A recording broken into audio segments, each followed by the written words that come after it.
So hey guys, welcome back to the channel. This is a story about what if Sasuke and Sakura abandoned Naruto. Part 1. If you guys enjoy this, what if? And you want to see part 2. Comment down below.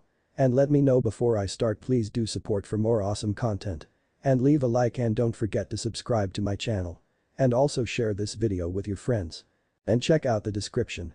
And check out my playlist. So let's start the video. Chapter 1. The Beginning. It was a peaceful, sunny day in Konoha as Team 7 waited for their new Jounin sensei to come and get them. Like all the other teams to graduate from the academy that year, the 3 genin of Team 7 had been assigned to each other as a team and a Jounin sensei to guide and teach them. However, while the other Jounin had come and taken their teams, theirs had not even shown up. "Oh man!" exclaimed Uzumaki Naruto, the loudmouth dead last of the academy graduates. "Where in the Hokage's name is sensei?" he asked impatiently. "Why so impatient, dope?" asked Uchiha, the number 1 rookie of the year, a smirk adorning his face. "Can't wait to get yourself killed." "Team?" screamed Naruto. "I just want him to hurry up so I can start training to become Hokage." Replied Sasuke. "And pigs will fly." Naruto was about to give a piece of his fist when the remaining member of the 3-man cell spoke. "Naruto. Stop disturbing Sasuke, come and go train or something. Kami-sama knows you need it." Naruto Sakura was the smartest genin in their batch, getting the highest marks in the written portions of the exam while scoring average in other departments. On the other hand, Sasuke had gotten the overall highest marks and was thus named the number 1 rookie of the year. Naruto stood stunned for a while at the girl's words before lowering his head and mumbling out a soft, depressed Sakura-chan. Though it hurt him to hear her say that out loud, he knew she was right. He had gotten the lowest results of all, and the only reason he had graduated to genin had been because of that incident. Naruto pulled himself together and walked over to the farthest seat from the other two, where he sat down and started recalling the events of the previous night. He ran through the fine details of the events, starting from his use of Warrick no Jutsu in order to knock out the Hokage, to his theft of the Forbidden Scroll, his learning of the Kage Bunshin no Jutsu, and finally to Mizuki's apprehension. He personally considered himself lucky to have taught himself the Kage Bunshin no Jutsu in one night, as well as to have been able to produce so many flawless clones. He himself understood that it had been the mass numbers that had gained him victory over Mizuki and not his battle skills. He shuddered at the thought of what would have happened had he not been able to make so many clones. He hadn't learned much else that night, apart from the revelation of his tenant who resided inside the seal on his belly, and to make things worse, he had even lost the small scroll he had copied some of the other forbidden jutsu to. Naruto's eyes widened as the realization hit him. There was always a reason for things to be forbidden, and he recalled that Sandaime had been very forceful in asking him not to teach the Kage Bunshin to anyone. That meant that if anyone else found the scroll and it leaked out, the Sandaime would know exactly who to blame for it. He needed to find that scroll as soon as possible. Now if only he could be at 2 places at once. The answer struck him like a thunderbolt from Kami himself. Of course. The Kage Bunshin. But how would he perform the technique without it being seen by both Sakura and Sasuke? It took him only a minute of thinking before the blonde boy got frustrated.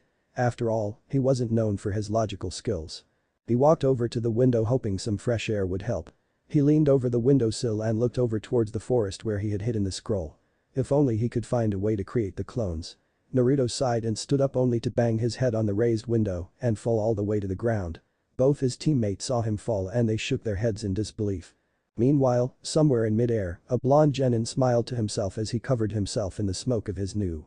All had gone according to his plan. Moments later, the blonde boy returned to the classroom, scratching the back of his head and grinning sheepishly as he entered. The antics of the dead last caused the number 1 rookie of the year to roll his eyes. How in 1,000 years had Dun managed to graduate? However, Sakura noticed something about the dead sun that didn't. Despite the large cloud that had formed on Naruto's impact on the ground, there seemed to be not even one speck of dirt on his body except his feet, on which she would have expected even him to land on. Yet, Sakura decided to let it pass this one time. After all, what could a dope possess that could be even remotely interesting to her? Naruto calmly walked over to his seat in the far corner of the table and sat in anticipation of his new sensei, his mind drifting, half worried about whether he could find the scroll his clones were looking for. Another hour had passed and there had still been no sign of their sensei. Both Sasuke and Sakura had fallen asleep due to the pure boredom of the hours spent in his usual evil gaze pose and Sakura faced towards her crush. Naruto had it. This sensei thought he could treat them any way he wanted due to them being mere genin. But he was wrong and Naruto would make sure he found out the hard way. A grin crossed his face and he dragged a desk closer to the door. The soft sound of the desk gently dragging on the floor woke Sakura, who never had been a heavy sleeper. She opened her eyes just in time to see the orange-clad boy climbing onto the desk, something rectangular in hand. Sakura stifled a yawn as she sat up and stretched. "Naruto? What do you think you are doing?" she asked softly, half forgetting where she was and who she was talking to. The grinning face glanced back at her as the boy in question wedged a dusty eraser into the partially open door. "A little payback for keeping us waiting for so long." Sakura looked at him quizzically as he got off and placed the desk in its original position. "Do you think it will work? He is a jounin after all," she said, though her inner self screamed at her to join in on the prank. Naruto just shrugged. "Who knows? It's worth a try though," he said. Naruto felt a slight tingling in the back of his brain as a clone of his dispelled. Though he had already experienced a wave of chakra exhausted dispels, the dispelling was not something he had gotten used to. Yet, this last dispel had not been due to chakra exhaustion, but rather due to being bitten by a snake when the clone had accidentally stepped on it. It was an unusual experience for him to feel exactly what the clone felt as it died, the phantom pain of the fangs biting into his leg and injecting whatever poison it possessed. However, like the last wave of dispelling, this had also taught Naruto a lot about the jutsu and the possible reasons for it being forbidden. Unlike the normal clone he knew of, each shadow clone required a lot of chakra from the user to create, though he didn't know exactly how much. On top of that, the technique created solid bodies that could interact and speak however he wanted them to. These clones could also go far from their creator and still stay intact. The disadvantage was that it took one blow, even a non-fatal one, to dispel the technique. Interestingly, the technique also transferred all the experiences the clone had back to the user when the clone dispelled, and with the experience he had, he knew that absorbing this information could be dangerous in large amounts.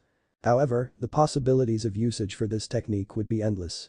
He would need to find out more from his sensei when he met him about this forbidden technique before he could put it to use though, because Uzumaki Naruto knew that nothing good came without a catch.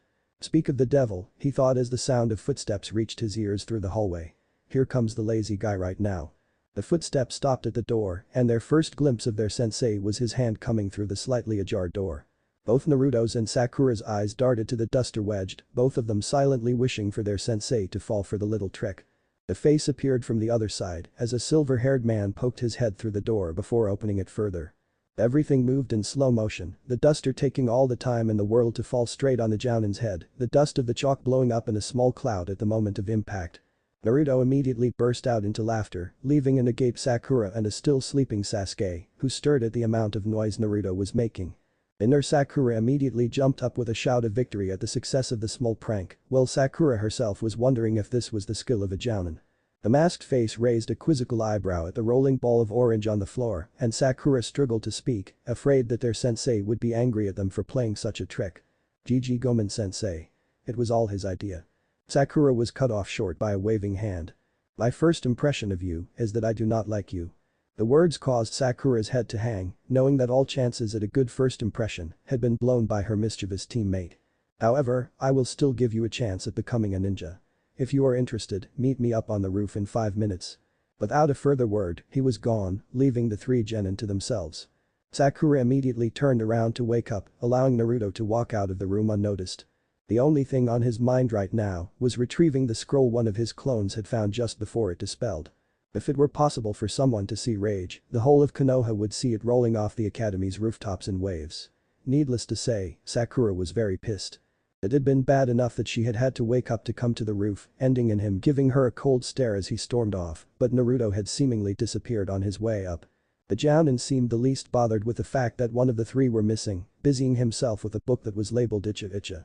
Sakura had seen one of those books at her place once when she had been cleaning her dad's closet, and her knowing exactly what that book contained did nothing to calm her rage. She also noted that was trying to snatch a few winks in the meantime as well. The silver-haired Jounin finally spoke, snatching a glance at the sun. "Well, we've been here for 5 minutes already. If your teammate is not here in 5 more minutes, then the three of you are going back to the academy." This woke up the nodding off, who immediately jumped up, furious. "What?" he exclaimed. "You are going to send me, the number 1 rookie of Konoha, back to the academy just because the dead last of our batch chickened out?" The up replied to the Jounin, nonchalantly, not even bothering to look up from his book. "Each of you is part of a 3-man cell. And as such you are a team. And without your teammate, neither of you are going any further." The color literally drained from Sakura's face at the Jounin's words. Another year at the academy was something serious. She would have no problems graduating again, yet the chances of being put on Sasuke's team again was slim to none. She had considered herself very lucky this time around, and she could not help but believe that her luck may not stand up to the test of time. Scoffed and crossed his arms across his chest in a proud manner. "There is no way that is going to happen," he said, his confidence in his words apparent as he spoke. "I am an invaluable asset to Konoha, and there is no way that the Hokage would let me go into the academy for another year. He will put me in another team and send another weakling to the academy. Maybe that fat Akimichi or that stuttering Hyuga girl." The statement the Uchiha made got a reaction from both other occupants of the roof. The Jounen's eye had left the page of the book he was reading and rested on the boy in front of him, while Sakura stared at him with shocked eyes. She had come to know Hinata from the academy class and had grown to like the gentle and caring Hyuga. Sakura had no doubt that once Hinata got over her lack of self-confidence, that she would be the #1 kunoichi of their age. Never, even in her wildest dreams, had she thought of Hinata like that. Her opinion of the cool and mysterious Uchiha pegged down one notch, finally, as she saw one blemish upon his normally attractive facade. Sakura was about to raise the question of why they thought they were weaklings when the exit to the roof flew open to reveal a panting Naruto. The look of relief flashed across her face as he slowly walked over to him. None of the three genin noticed the Jounin lift his headband across the left eye for a second. "Okay. It's getting late already, so let's get this over with fast. I want you to introduce yourselves. Likes, dislikes and ambitions. Let's start with the latecomer." Naruto winced as the Jounin looked at him in eagerness. He had been found out, though he had no clue how, that he was a clone. The quick meeting line was an overly obvious hint. Naruto was about to oblige the Jounin when Sakura spoke out. "Wait. You want us to introduce ourselves while we know nothing about you?" she said. "How about you give us an example?" The Jounin sighed audibly, not too happy with having to go first, or having to go at all. Fine. My name is Hada Kakashi. My hobbies are reading literature." Kakashi could have sworn that he had heard Sakura scoff at that statement. "My dislikes are people who are too full of themselves and I have no ambition. Blondie, continue." Kakashi sighed audibly once more. In truth, he had not come with the intention of giving them any information apart from his name, but the appearance of a Kagebunshin instead of one of his students had put an unexpected twist in his plans. He couldn't help but smile as Naruto stood up to speak. The boy had gotten the hint after all. Maybe he wasn't as stupid as they say. "My name is Uzumaki Naruto. I love ramen and I hate the 3 minutes it takes for the ramen to be prepared. My ambition is to become Hokage." As soon as he sat down, he received an appraising look from Kakashi as well as an odd one from Sakura. "He sounds just like sensei when we were young," thought Kakashi with a smile. Sakura meanwhile was astonished at how calmly and quickly he had given the information and at the same time failed to confess his love for her. However, she decided to ask Naruto later as Kakashi turned to her. "Okay. Pinky. You're next." Sakura rolled her eyes at the nickname Kakashi had called her, but let it go considering the strange occurrences of the day so far. "My name is Haruno Sakura. My likes are glance toward Sasuke followed by a blush. My ambitions are another glance toward Sasuke followed by another blush, and my dislikes are those who are not the people they seem to be." Though her sentence was meant in general, Sakura was sure she saw a brief flash of hurt pass through Naruto at her mention of dislikes and decided to add it to her list of questions to ask Naruto later. After all, she couldn't afford to miss hearing Sasuke's introduction. There could be something in there that could help her claim the heart of the man she loved. Kakashi barely raised his eyes from his literature before he said one word. "Uchiha." The Uchiha stood up and put his hands in his pockets before speaking, not to anyone in particular, but to everyone that would be listening. "Uchiha Sasuke. I like power and people that possess power. I dislike weaklings and those that get in my way. My ambition is the revival of my clan and to kill a certain someone." "Great," thought Kakashi, "an avenger much like myself when I was younger." He saw that Naruto was not paying much attention to anymore but was concentrating on him. Sakura meanwhile was in dreamland, imagining reviving his clan with her by his side. Kakashi's words, however, brought her out of her daydream. "Okay. I have to go and catch up with a friend. So I want you to meet me at training ground number 4 at 8 o'clock in the morning. Sharp. And don't have breakfast or you'll throw up." He then poofed away in a cloud of smoke before either of the genin could say anything any further. Naruto was the first one to recover from the sudden shock of abandonment, scratching his head before saying. "Well, it seems we are done here. So I'll be going. Ja." Sakura could barely manage a nod before the orange ball of energy jumped from rooftop to rooftop, going in the general direction of the Konoha village square, her thoughts being along the lines of did he really not ask me out on a date? Sakura didn't really care though, now that it was only her and Sasuke on the rooftop of the academy. It was the perfect chance for her to get her first kiss, but somehow, for reasons that avoided her, she just didn't want it that day. Sighing out loud much like Kakashi had, Sakura just walked off towards the stairs with her hand on her head, as if she had developed a sudden headache. All she knew was that Ino would have a laugh when she finally heard the story. Things could not be peachier for. The dope was gone and so was the fangirl. Both of them got out of his way, though it was temporary, and he hoped that they would stay that way throughout their time as a team. He had one final thing to whisper out to the world before he jumped off, much like Naruto. Don't get in my way. Or else. Heading to the forest had been easy for Naruto. Once he had gotten out of that classroom, things had been a piece of cake. However, finding the exact tree the last clone had dropped the scroll near was difficult in a forest of very similar trees and had taken a lot of time. Luckily, his plan of sending a clone made from the last dredges of his chakra to the meeting with his sensei had worked, and he knew everything that had happened in the meeting, as if he had been there himself. However, he still had no clue how Kakashi had discerned him from his clone so easily. And there was also the question of where he had disappeared to as soon as the meeting had been finished. The answer to his question was standing in front of him with the scroll in his hand. "Ah, Naruto-kun. How nice to see you in person." Naruto didn't know whether the happiness in the Jounin's voice was faked or not, but he knew that what he had been looking for now rested in the very Jounin's hands. "What are you doing inside a forest? Looking for something?" asked Kakashi as he hefted the scroll, tossing it a few times into the air. Naruto scratched his head. It was apparent that he had been found out once again.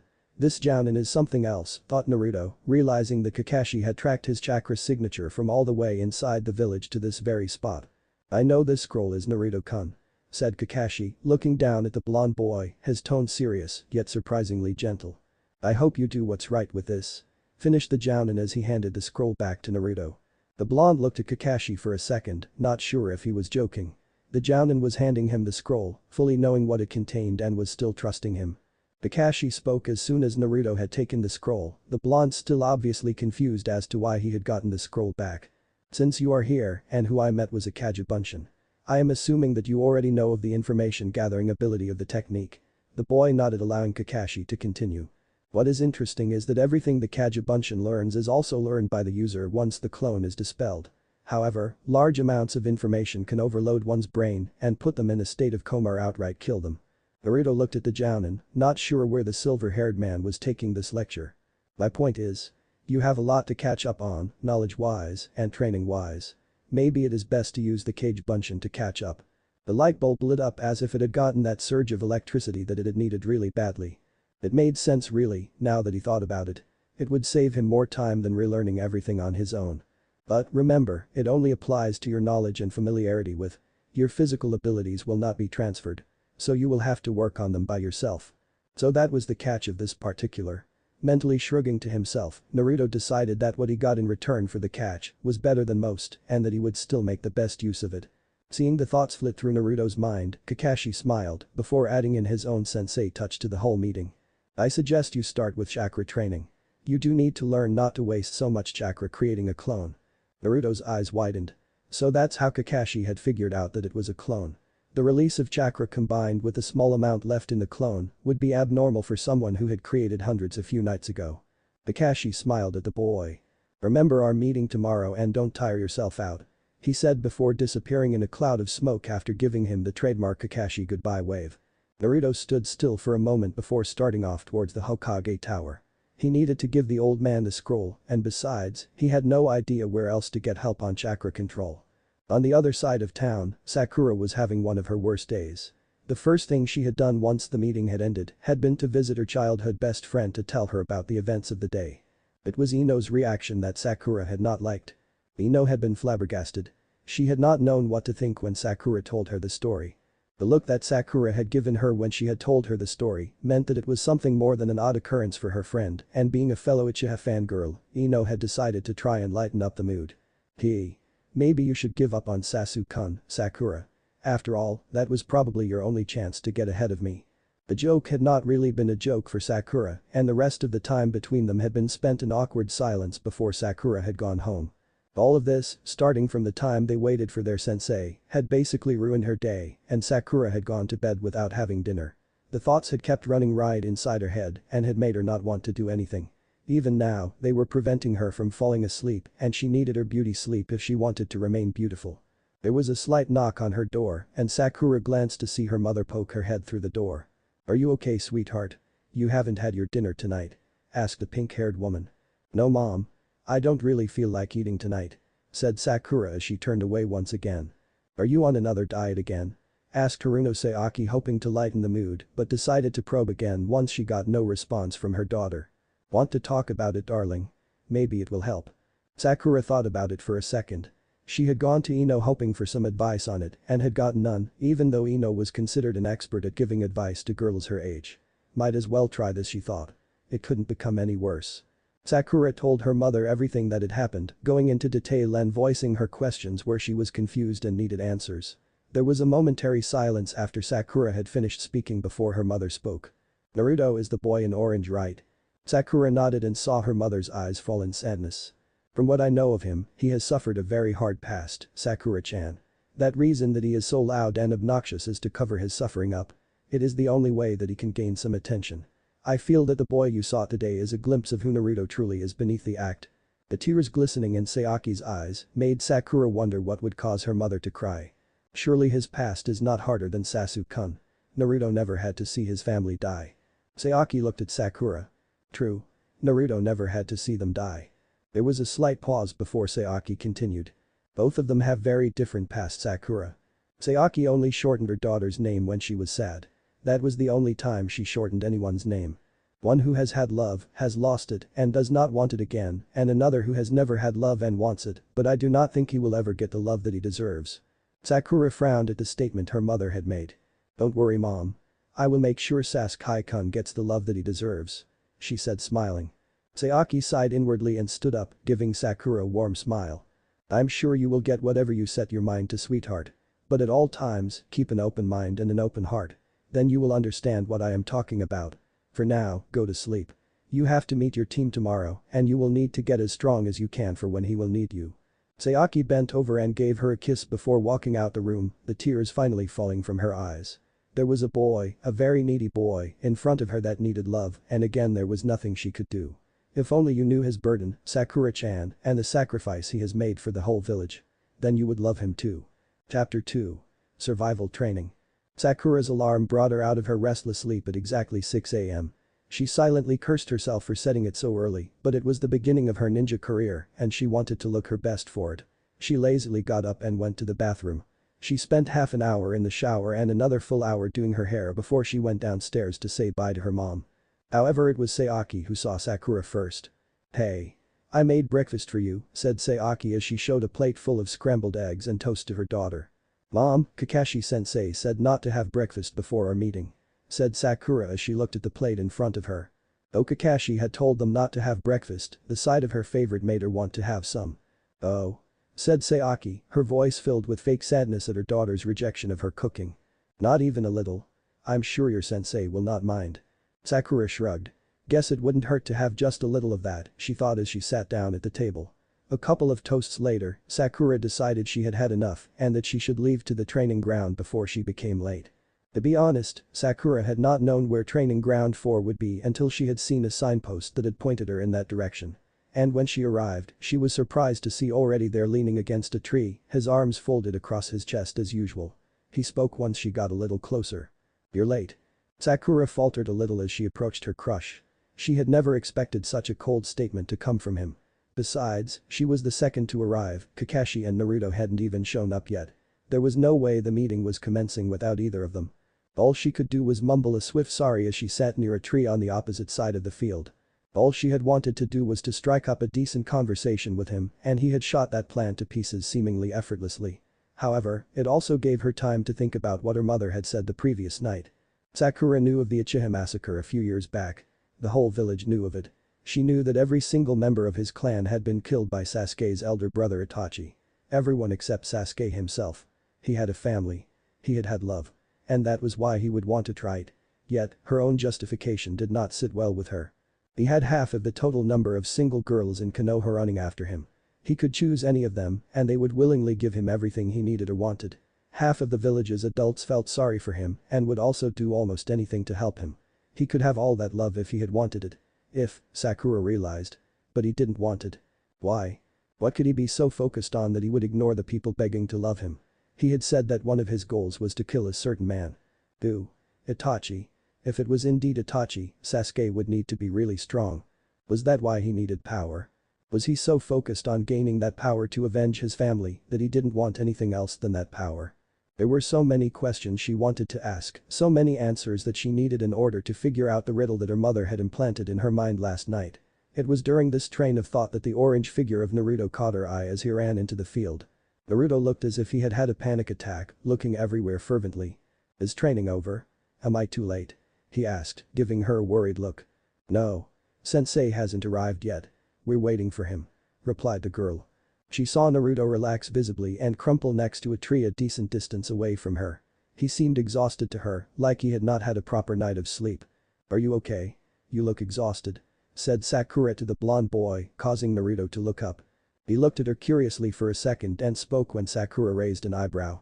No yelling at me for being late. No pounding on my head today? He asked and she shook her head. No, not today. Don't really feel like it. Naruto just shrugged. I was up late training last night and I passed out.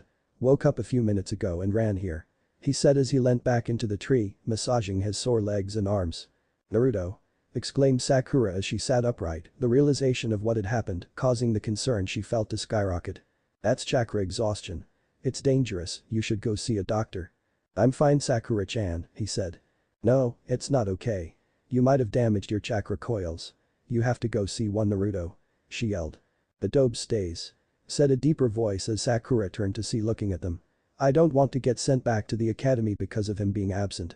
That was the second time during the same hour that she had heard such a cold statement from. She didn't understand why Sasuke didn't want to send Naruto to the hospital. Naruto could be in a life-threatening situation or even career-threatening if he didn't get it treated and was forcing him to stay. For what? Sasuke's own career. She was about to speak up when Naruto spoke. The team is right, Sakura-chan. If it were only my career at risk I would have gone. But it's also both of yours and I will stay so that you can have a chance. If it will make you happy I won't use any chakra till I go to the hospital. Sakura found herself seeing him in a new light. No longer the loud and abrasive boy he was, but the person who would risk his life for his teammates. He was taking a risk for the both of them, for their careers with no such concern for himself. If this was who Naruto was truly behind his facade, she decided that she could grow to like him with time. Fine. She growled, not happy with the compromise, but seeing no other choice. No chakra at all. And I'm coming with you to the hospital. Naruto's sweat dropped. He had been asking her to go on dates for so long, and all it took was for him to go to the hospital due to chakra exhaustion for her to come along. He wished he had thought of this sooner. It's okay Sakura-chan. I can go by myself. In truth, he had been hoping not to go to the hospital. It wasn't his favorite place in Konoha for the way the majority of the doctors and nurses treated him, but he did need to see one. But the last thing I wanted was for Sakura to come along. He didn't want her to see how they treated him. She wouldn't understand. No. She replied, her voice forceful and determined. I'm coming. And if the two of you are not happy with it, then you two can train alone. Sakura had literally trapped Naruto. There was no point in him staying if it meant she wouldn't join, and he would still have to go to the hospital. Okay, Sakura-chan. You can come with me, he said, finally giving in, his eyes fixed on the angry eyes of the uchiha who had fixed his on her. Sakura gave him a thin triumphant smile which he tried to return to the best of his ability. It was at that specific moment that Kakashi decided to appear in his trademark puff of smoke. Sorry. I just think he has a lot of trademarks. Good. You're all here, he said, eyeing each and every one of them. Since today is our first day as a team. We are not going to be doing any missions or training. He paused when he saw the confused look Sakura was giving him. Naruto seemed like he would nod off again any second, and Sasuke wore the same expression he always wore. Today, we are going to do your final test before becoming a genin team. This last sentence got the reaction Kakashi had wanted from all three of his students. Sakura and Naruto jumped to their feet with screams of what? While Sasuke glared at him. Kakashi dropped to the ground from his position on the tree and walked over to them. Yeah. Did Iruka not tell you about the final test? The test with a success rate of 66%. 66%, thought Sakura. No. Iruka-sensei didn't tell us of such a test. Kakashi scratched his chin. Too bad for you. The ninja world is a tough place. A world of the survival of the fittest. And as such, we have a final test for all academy graduates to take in order to weed out the weak and admit the strong. Kakashi proceeded to take out two small bells from his pocket. Your test consists of taking one of these bells for me. The one who has a bell at the end of the time allocated will be a genin from here on. The ones who don't get a bell will be sent back to the academy, or if you chose so, you can quit as a ninja. But in Kakashi-sensei, there are only 2 bells. Pointed out Naruto. Yup, you are right. It is to ensure that at least one of you 3 will get sent back to the academy. Kakashi took out a small timer and placed it on a rock in front of the 3 genin. Timer is set to lunch. Those who have a bell at the end of the time will get lunch. Those who don't will not get lunch. Instead you will be tied to one of these posts and will have to watch me eat my lunch in front of you. You will be given a second opportunity at a bell after lunch. Now remember. I am a jounin and you genin have no chance of getting a bell from me without coming at me with intent to kill. You can begin when I say go. A moment of silence was shared between the 4 as Kakashi waited for the words to sink in. Lifting his hand up for a second, he looked at the 3 genin before he threw his hand down, his voice resounding in the air as he yelled the magic word. Go. Kakashi watched as all 3 of the genin disappeared into the trees. Kakashi smiled. It seemed that the information given to him about Naruto by his academy teachers was once again wrong. They had made it seem like he was the gung-ho type to charge into everything head first. Yet again, the blonde boy had surprised him. Maybe he was maturing up a bit. Sasuke jumped from a tree in front of him, heading straight towards Kakashi. A clone in a henge. Thought Kakashi. Maybe Naruto hasn't matured after all. It was when started to form hand seals that Kakashi knew it was not Naruto. Peyton, Gakakyu no Jutsu. Came the call as Kakashi barely managed to jump back to avoid the fireball. What a guy, he thought, to be able to use the Gakakyu at such a level at such a young age. Gave Kakashi no time to think, immediately appearing to his side and aiming a sidekick to Kakashi's face. Kakashi blocked the kick with his arm and caught Sasuke's punch with his other hand. Sasuke immediately rotated his body and swung his other leg at Kakashi, again causing the jounin to release Sasuke's hand to block the incoming leg. This gave Sasuke the necessary momentum to turn himself upside down and try to grab one of the bells hung on Kakashi's belt. The jounin's eyes widened as he saw the uchiha taking a swipe at his bells and jumped back, Sasuke's fingers barely touching the strings and making them jingle. Decided to give the Gakakyu another chance and at such close range, he was sure he would get Kakashi. However, he was astonished to see that Kakashi had disappeared amidst the fire. He was sure that his fireball wasn't strong enough to incinerate a jounin. So where could Kakashi have gone? Left? Right? Behind? Above? No. Below? Sasuke barely managed to look down as a hand broke out of the ground and grabbed his ankle. Sasuke felt himself being pulled under until his whole body was underground except for his head. Oden, Shinju's Anshu no Jutsu, said Kakashi as he stood behind Sasuke. Good but not good enough. I wonder where your teammates are. Another moment of silence passed as Kakashi looked at his surroundings curiously while trying to burn a hole through Kakashi's forehead with his eyes. Ah well. Time to go look for them. Said the jounin as he stood up and walked away, not even caring that was not too far away from him. Sasuke watched Kakashi walk away, furious that the jounin had left him buried. Meanwhile, Naruto had caught up with Sakura and the both of them had planned on how to get the bells from Kakashi. Sakura watched as Naruto jumped down into the clearing to wait for Kakashi by the tree they had started out from under. She decided that this would be the right time to recall what Naruto had said once the test had started. Sakura, this is the person that said that he would fail you both had I not shown up for our introductory meeting. There is no way he would send one of us to the academy. This is a teamwork test. The bells, the lunches. They are just to turn us against each other. Think about it. There is no way one of us can take on a jounin and come out on top. It all made sense once he had said it. Why indeed create a 3-man cell if they were going to fail one anyways? To make things easier, Kakashi had even said it at the meeting. The question was, how had she or not noticed it before the dead last of their class? Sakura's senses tingled as she felt Kakashi's chakra signature come closer. She saw him walk up to Naruto and speak. So, how about we cut between the both of us, sure. But I consider it my trump card to use against the other genin. He said with a slight smile. Alright. Conceded Kakashi.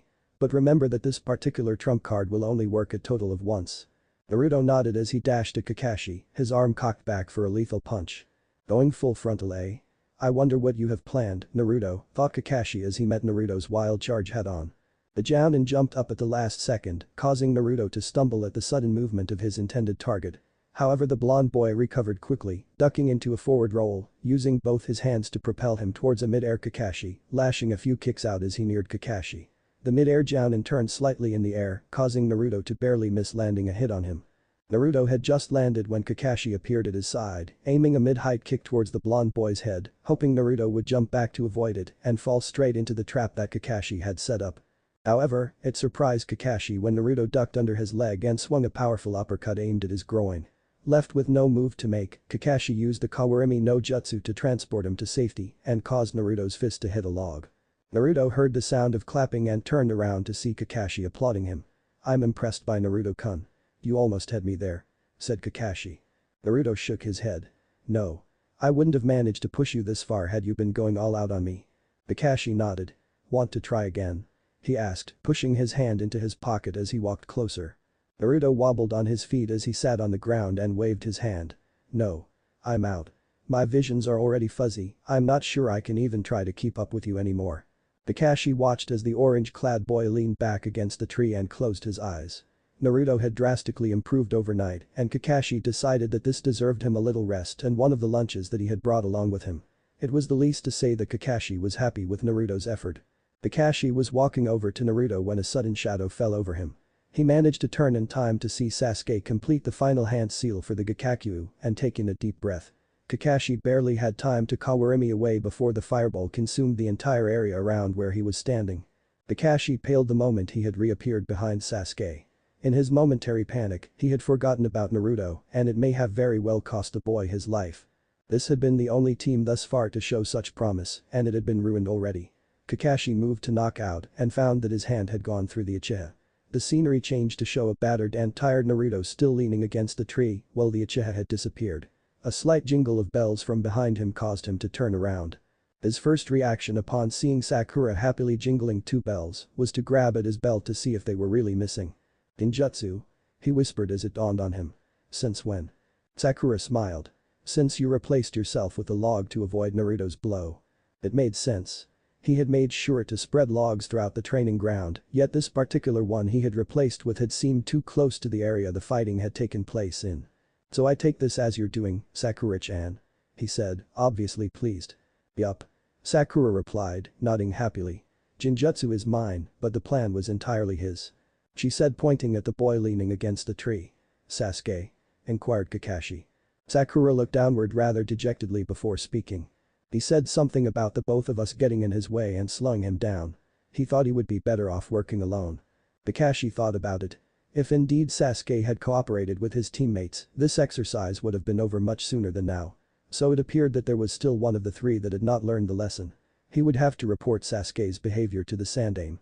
To pass the Uchiha after he had declined to play as a team would be showing favoritism and would further boost the Uchiha's ego. And that, Kakashi nor the hidden village of the leaves could not have. "Alright. With the retrieval of the 2 bells from me, this test is over. Meet me at the posts we were at earlier, I need to go dig up our pet clan heir," he said before he poofed away leaving Naruto and Sakura alone. "Well, we did it," said Naruto as Sakura walked over.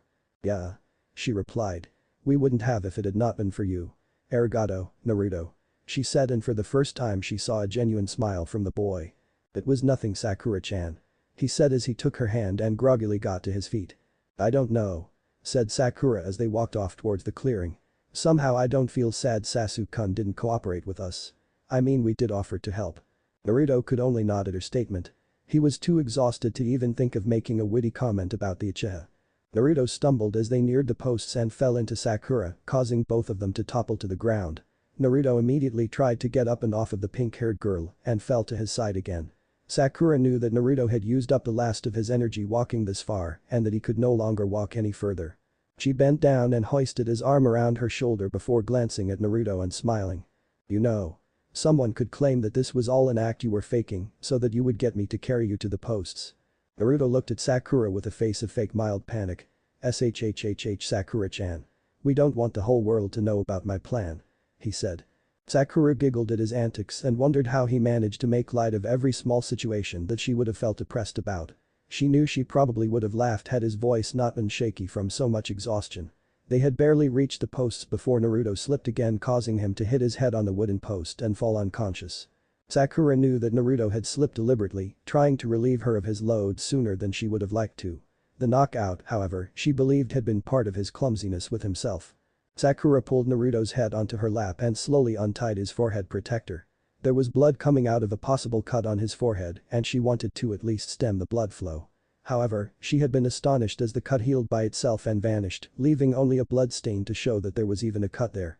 The rustling of leaves alerted her to the entrance of Kakashi and Sasuke to the area. "Is he dead?" asked the Uchiha with a smirk as he walked over and sat next to another post.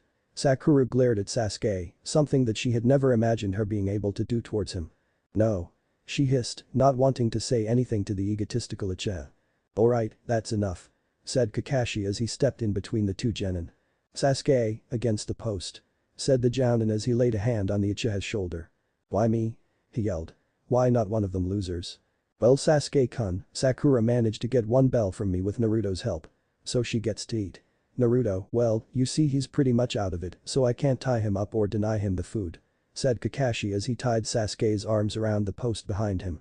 It was easy to see the humiliation and anger in Sasuke's face as it happened. "Alright Sakura, you know the rules.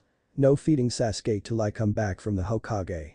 We will see who gets the remaining bell when I come back." Sakura spoke as soon as Kakashi left. "You do know this whole test was about teamwork, right?" she said as she unpacked one of the bento boxes Kakashi had left her. "If you had cooperated with us when we came to you, maybe you wouldn't be in that position." Snorted. "Why would I want to team up with you two weaklings? All you managed to get is one bell between the both of you.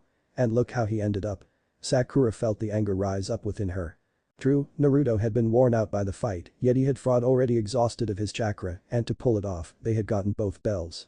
But, she wasn't going to tell Sasuke that, for if she did, then Kakashi's cover of having one of them go back to the academy would be blown. Sakura sat in silence and ate her bento, not wanting to even glance at the arrogant Uchiha that seemed to anger her as easily as Naruto had once upon a time. She was halfway through when she realized that this lunch was the second chance at passing this test. She stopped eating and looked at the bento box. She already had a bell and wouldn't need as much chakra as she would have earlier to help Naruto and Sasuke.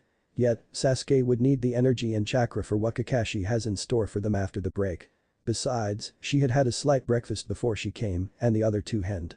Sakura glanced once more at Sasuke before taking a deep breath and held out the bento box towards him. "Here. You can have the rest," she said. "I don't need food," said the Uchiha turning his head away. "Stop being so hard-headed.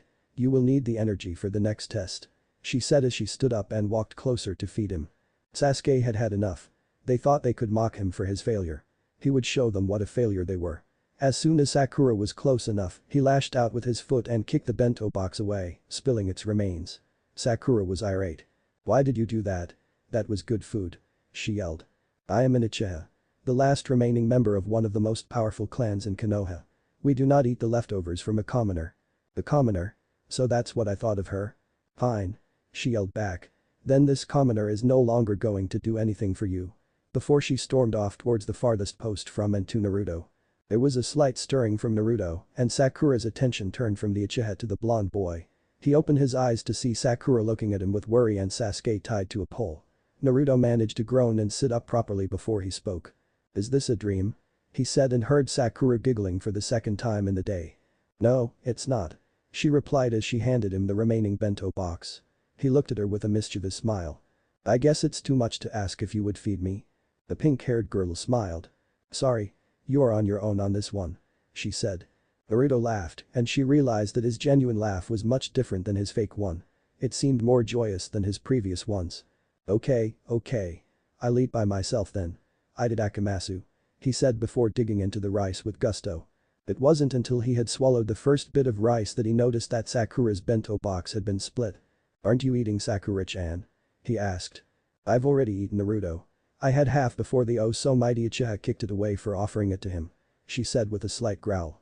"Well, since you already tried offering it to him, want to help me finish this? I don't think I'll be able to finish this myself." Even though they both knew it was a lie, Naruto felt immediately better as Sakura picked up the pair of fallen chopsticks and joined him. Though unknown to the two genin, there was a flash and the slight snigger of someone who had just attained priceless blackmail material. The presence of this extra person did not go unknown to Hada, Kakashi and the Sandaime that were currently hidden inside a tree nearby, though they decided to ignore it. "I understand what you are saying, Kakashi. If we keep on the team, it further boosts his ego about him being the last Uchiha and being fawned over by the entire village.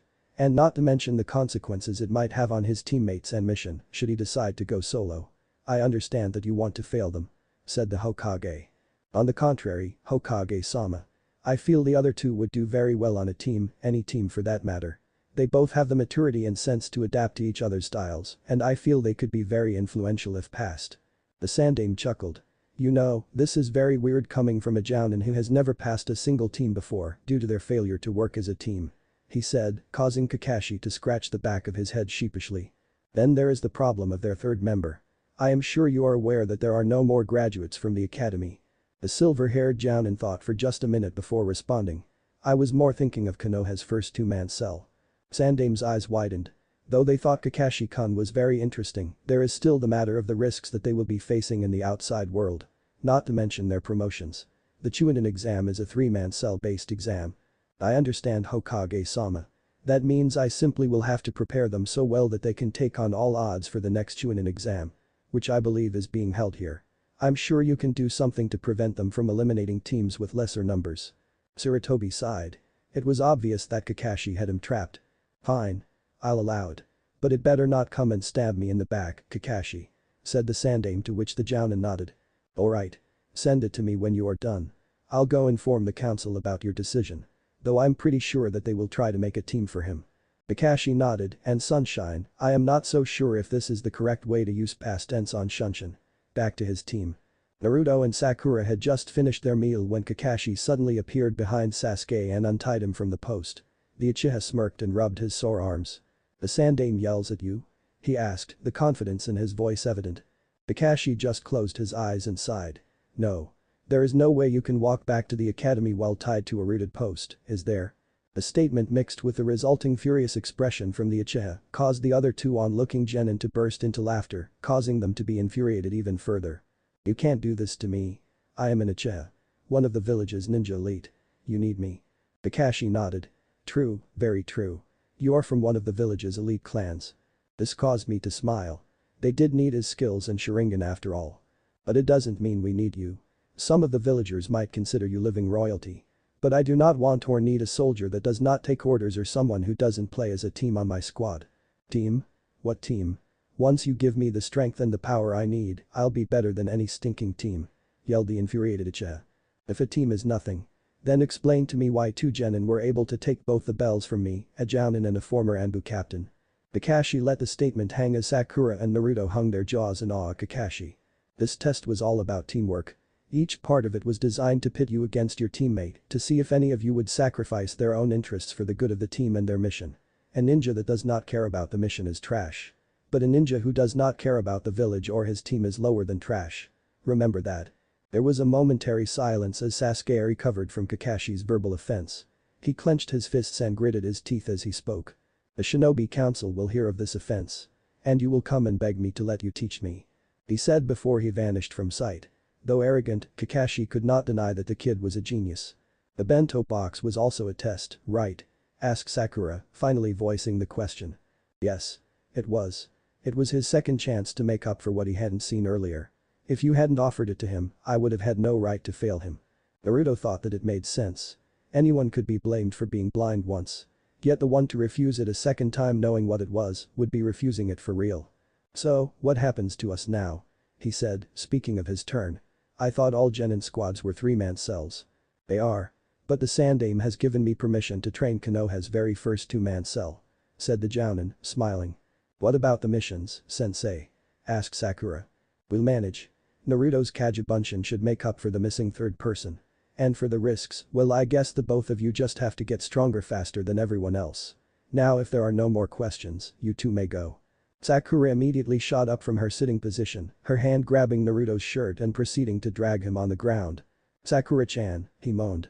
No buts, Naruto. You are suffering from chakra exhaustion. You need to go see a doctor. Said the girl as she continued to drag him towards Konoha. Finally it clicked with Kakashi. So that's why he didn't use a single clone or during the entire test. He was out of chakra. Impressive, Naruto-kun. I would like to see what you would be capable of doing with full chakra capacity. Sorry for the really rushed ending. This chapter just has too many words in it. So my plans for the next half of this chapter, as I had originally planned, will appear at the top of the next chapter. And I really would like to see your thoughts on the exam. Do you want me to keep it the same 3 tests as the manga? It may be difficult, but I'll find a way. Or do you want me to change the second exam? Chapter 3. training as a team. The sun had barely risen above the horizon when Naruto woke up from his sleep. He glanced at his watch and figured that it must have broken or something. It had never failed to sound off before. He sat up on his bed and rubbed his eyes. He had a lot planned for the day and he needed to get started now if he wanted to finish most of it in time for his training with Team 7.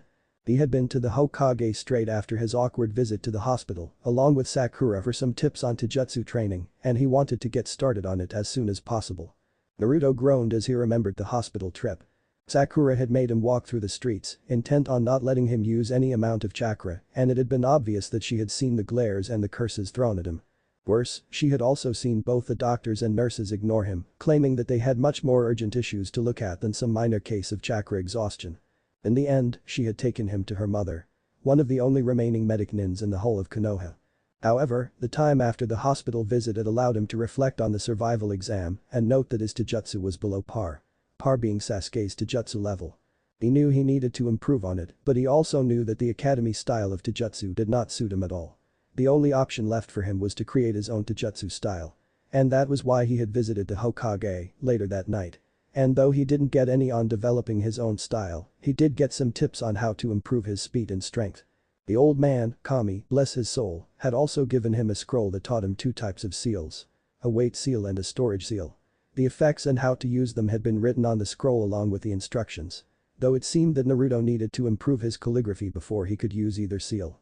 And as such, practicing calligraphy was the first thing on his agenda for the day. Naruto decided he'd make 10 clones to help him. 4 to practice calligraphy along with him and the remaining 6 to work on his chakra control. What little of the tree walking exercise he had mastered had helped him with the clones he produced and he could now feel the difference in chakra drainage. Thus he decided it would be best if he mastered every aspect of it before attempting anything else and set his clones about it. He also set the clock right in front of him so that he'd be able to see the time pass by. The last thing he wanted to be was late for team training. Sakura arrived at the bridge sharp at 12 p.m. and was surprised to see both Naruto and Kakashi already there. "Well, this is a surprise," she said as she walked up to them. Naruto nodded. "He was here earlier than I was. So I'm in doubt as to whether it's really him." This was Kakashi's cue to wave his hands in front of him. No, it's me. I just thought since you are now a two-man cell that you will need all the time you can get with me," said the Jounin, giving them his one-eyed smile. It was understood by both genin that they both needed to be stronger in order to make up for their missing teammate. Almost all shinobi teams were made up of either 3 members or more. That included the Chunin and Jounin teams from the other shinobi nations as well. And if Team 7 were to meet any of these teams they would be greatly outnumbered and there was where the extra training would come in. "So what's our plan for today?" asked Sakura and in turn got an amused smile from Kakashi. "Looks like the fangirl is ready to train without the object of her affection around anymore," said the silver-haired Jounin with a slight chuckle. Sakura scoffed. "Ex-fangirl," she stated.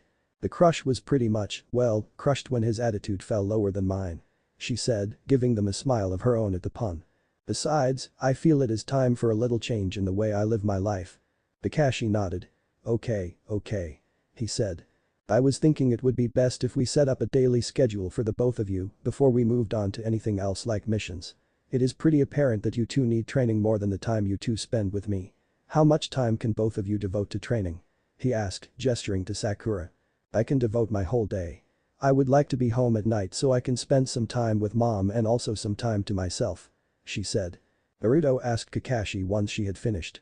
"It's not like I have anyone waiting for me at my apartment or friends to hang out with," said the boy and Sakura felt an immediate pang of sadness at his statement. She knew how hard it was for her to spend nights without her mother whenever there was a crisis at the hospital. It was only due to Ino and her mother that Sakura survived the night. She couldn't even imagine what it was like to spend most of her time alone. It was one of the reasons she had tried so hard to care for, to not let him feel that pain, and she realized now that no one had tried to lessen it even a little for Naruto. Said Kakashi as he pondered on the information they had given him. "Okay. How about this? How about you two join up sometime in the morning? You two can decide the time amongst yourselves. You can train yourselves on whatever you like. And then at sharp 12 o'clock I will join you for our missions. We can have lunch together and continue our set amount of daily missions until nightfall. If you complete them all with spare time, I will teach you both something of your own choice." The two genin mulled Kakashi's plan over for a minute. On one hand it meant that they both had to train with each other with no sort of guidance or help for half a day before he would join them with a scroll full of missions. Yet, it would also mean that if they did manage to complete the missions on time that they could get any sort of helper information from the Jounin. Sakura was the first to respond. Okay. Fine with me. And Naruto just nodded. Kakashi smiled. Alright. You two can decide the time to meet later. For now, we have some missions to do. But that Team 7 started the long and boring missions classified as the low D-ranked missions. Though the two managed to complete the missions a few minutes before sunset, the both of them were too exhausted and sore to do any training. After all, it had been their first day of doing missions. Well. You two did great for rookie genin. And you even managed to finish before sunset. Now I am a man who does not like to go back on his word, and since you two do not look like you can train any further, I will give you both some advice. This perked up both of the panting genins' attentions. Sakura, you have amazing chakra control, but your chakra capacity is below average for even a genin. Exhaust your chakra before you go to bed every night and you will see it grow gradually. Naruto, you have loads of chakra even for a chunin, yet your control is so bad that your skill with chakra is mere academy level. Do not get me wrong, it's improved since yesterday, but you still need to fine-tune it. Maybe it wouldn't be so bad to ask someone for help on an easier way to learn to control it. Kakashi vanished before either of the two could ask further more about his advice. What is up with him? Groaned Sakura as she rolled her eyes at Kakashi's behavior. Why did we have to get stuck with him? Naruto shrugged. Maybe he just wants us to know that we will not grow strong only on what he teaches us and that we need to improve ourselves. All I know is that no one else would have given us this chance to be a two-man cell. Sakura nodded and sighed. Alright. I guess you are right. Well. I'm exhausted so I'm going to go home and sleep. See you tomorrow Naruto. Said Sakura as she stumbled towards her home, her legs too heavy to lift on her own. It was only when Naruto reached his apartment that he realized that they hadn't set a time to meet the next day. He would wake up early tomorrow and go find her. He just had no strength to move tonight. Needless to say, the young Jinchuriki was asleep as soon as he hit the bed. The next morning began abruptly for Naruto to the sound of someone knocking on his front door. He glanced at his clock and silently cursed whoever that had woken him up at 4 in the morning before pulling his pants on and walking to the door. The dreary-eyed boy opened the door to find both Sakura and Sayaki standing at his doorstep. Good morning Naruto-kun. Greeted the elder Haruno cheerfully. Did we wake you up? She asked. Naruto recovered fast, grinning before he scratched the back of his head. Well, yeah, kind of. But since you are here why don't you come in? He asked, opening the door and gesturing them in. It isn't much compared to what you two are used to at your house, but I tried to make it as homely as I could with my allowance. Sakura glanced up as she entered and saw the blonde boy slip a black t-shirt on. It was a bit weird to see him in any other color than orange, but Sakura couldn't help but think that he looked good in black. It made him seem more mature. Naruto. She called, getting his attention. How come you don't wear that to missions? It is less visible in the dark, you know. Well. To be honest, the jumpsuit was something given to me by one of the first people to accept me. Originally when I was a baby, so that he could differentiate me in the orphanage. I just stuck with the style ever since. He paused to look at Sakura before continuing. Besides, you can't talk. You wear that bright red dress every day. Maybe you should change it too. Sayaki laughed at his comeback though Sakura went into deep thought. She had started wearing that dress sometime in her second year in the academy. A little after her crush on started to develop. It was after that rumor that likes girly girls more that she had worn it and started wearing her hair long. Maybe Naruto was right. Maybe it was time she changed it. Shall we? Asked Naruto. After all, Kakashi-sensei did say we would need all the training we could get. Sakura nodded and followed Naruto outside. I was thinking of a few laps around Konoha. You know, to increase our stamina. Since we kind of do get exhausted very easily. He said and Sayaki nodded. That's good thinking about Naruto-kun. I know how early you two finished up yesterday and Sakura being someone obsessed with her femininity, albeit during her fangirl phase, hasn't quite developed the muscles a ninja requires. Continued Sayaki. There was no way Sakura could argue with that. She had indeed neglected her training, thinking that it would only be a hindrance to her chances of having Sasuke. And it was only now she realized what a mistake that had been. She wouldn't dare to think how she would turn out if she hadn't stopped fawning after the uchiha. Since neither Sakura nor Naruto were taking the initiative, Sayaki gave them a slight nudge. So how about you two go running and I'll meet you on training ground 4 in say, half an hour. The two genin nodded before disappearing from view as fast as they could. Half an hour later, the two genin literally stumbled into the training grounds, both exhausted and aching to find Sayaki there already with a couple of packed bento boxes, waiting for them. She called out as soon as she saw them. I brought you guys some breakfast. Said Sayaki. Why don't you have them while you rest? The pair quickly ate their breakfast, intent on not wasting too much time that could be used to strengthen themselves, before moving on to chakra control exercises, Naruto using some clones to speed up his learning curve. It was Sakura's first time seeing the cage bunshin used by the blonde boy, as he preferred to do the missions just by himself. She didn't know why, but he had said something about improving himself physically, and she had let it go. "My," said Sayaki as she stepped up to her daughter. "The cage bunshin. It's been a while since I saw this particular A rank." "A rank?" echoed Sakura. "Yes," replied Sayaki. "It is a clone that produces solid clones that are as strong as the user himself. They have the same abilities as the user, both physically and wise. Guess Naruto isn't as weak as he looks." Sakura could not help but stare in awe at Naruto's skill in the cage bunshin. She could only imagine the amount of chakra he needed to use to form one, yet the 10 that he was currently using. After all, it was ninja basics that the more powerful the larger amount of chakra or control it takes. "Oh, Sakura-chan," urged Sayaki. "You may not have his chakra, but it does not make you any less of a ninja. I'm sure he will be the first to say that." Sakura nodded and ran off. True, she might not know the or have his huge chakra capacity, yet it did not mean she was any more incapable of doing the exercises he could. Plus it did help that she had more control over her small amount of chakra, which she decided really needed to grow. Naruto was halfway up the tree when the bark beneath his left foot crumbled and he fell off. He noticed that it was only then that Sakura had started even attempting the exercise. To his wonder and dismay, she managed to climb to the top of the tree on her first try, though she looked pretty drained from the effort. He made a mental note to ask her later. After an hour of tree climbing, Sakura stopped and called Naruto over. "What's wrong, Sakura-chan?" he asked as he jogged over to the breathless girl. "I'm out of chakra." She managed to stay in between pants. Naruto nodded. He remembered Kakashi saying that she had smaller chakra reserves and that she should grow them. "Okay," said the boy. "How about you rest for a while and then we can have a jutsu spar. To see where our weaknesses lie." "Sure," Sakura replied. "Oh no, Sakura-chan. How do you do the tree climbing exercise so easily?" said the blonde boy. It seemed to Sakura as if Naruto had trouble asking her. She knew it was not because he looked down on her as a ninja. Being the dead last for their entire time in the academy, he knew that most were better than him at something. He seemed almost as if he was afraid of her reaction. The trip to the hospital flashed back to her mind. The glares and curses she was sure were thrown in his direction. So intense, so full of hatred that she feared they might have attacked him had she not been with him. Inside the hospital had been no different. Those glasses were still there, yet here, they also denied him the treatment. All with a simple "I have more urgent matters to attend to." It was as if they did not care what happened to him. Sakura-chan," came Naruto's voice, bringing her back to the present. "I can go ask someone else if you have trouble explaining," he said. The sadness was evident in his voice. No, Naruto," she said quickly. "The trick of the exercise is to find out the exact amount of chakra necessary to stick to the tree and to keep that amount gathered at the sole of your foot rather than trying to gather the amount for each step." There was a loud thwack as Naruto slapped his head. No wonder he had found it so difficult to stick to the tree. He had always gathered the chakra and released it after his step had been taken instead of holding the chakra at his feet. "Thanks, Sakura-chan," he yelled in her ear as he ran off, dispelling his current batch of clones and forming another. 10 minutes later, Naruto had gotten the hang of the tree climbing and was now facing off solely against Sakura in a one-on-one jutsu-only spar. Slow and deliberate, both genin took time in trying to figure out the opponent's weakness and tried using it against them, both of them landing an equal amount of hits.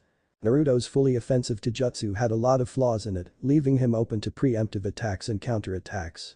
Sakura's defensive jutsu had its own flaws as well, her lack of speed and strength to withstand Naruto's brute force, allowing him to land as many blows as her counters allowed her to. They continued sparring until about 11 in the morning when Sayaki decided it was best that they rest the next hour and ready themselves for the missions. Naruto, being as generous as he was, offered Sakura the chance to learn the weight and storage seals along with him, and the girl took the chance without any hesitation. It was during this practice of calligraphy that Sakura asks Naruto about the cage bunshin. "Naruto?" she asked and he looked at her. "Where did you learn the cage bunshin? I mean, it's an awesome technique, but it's not taught anywhere in the academy or Konoha." Naruto looked back at his paper as the events of that night flashed back through his brain. Would it be okay to tell Sakura about what had happened? About how he had graduated?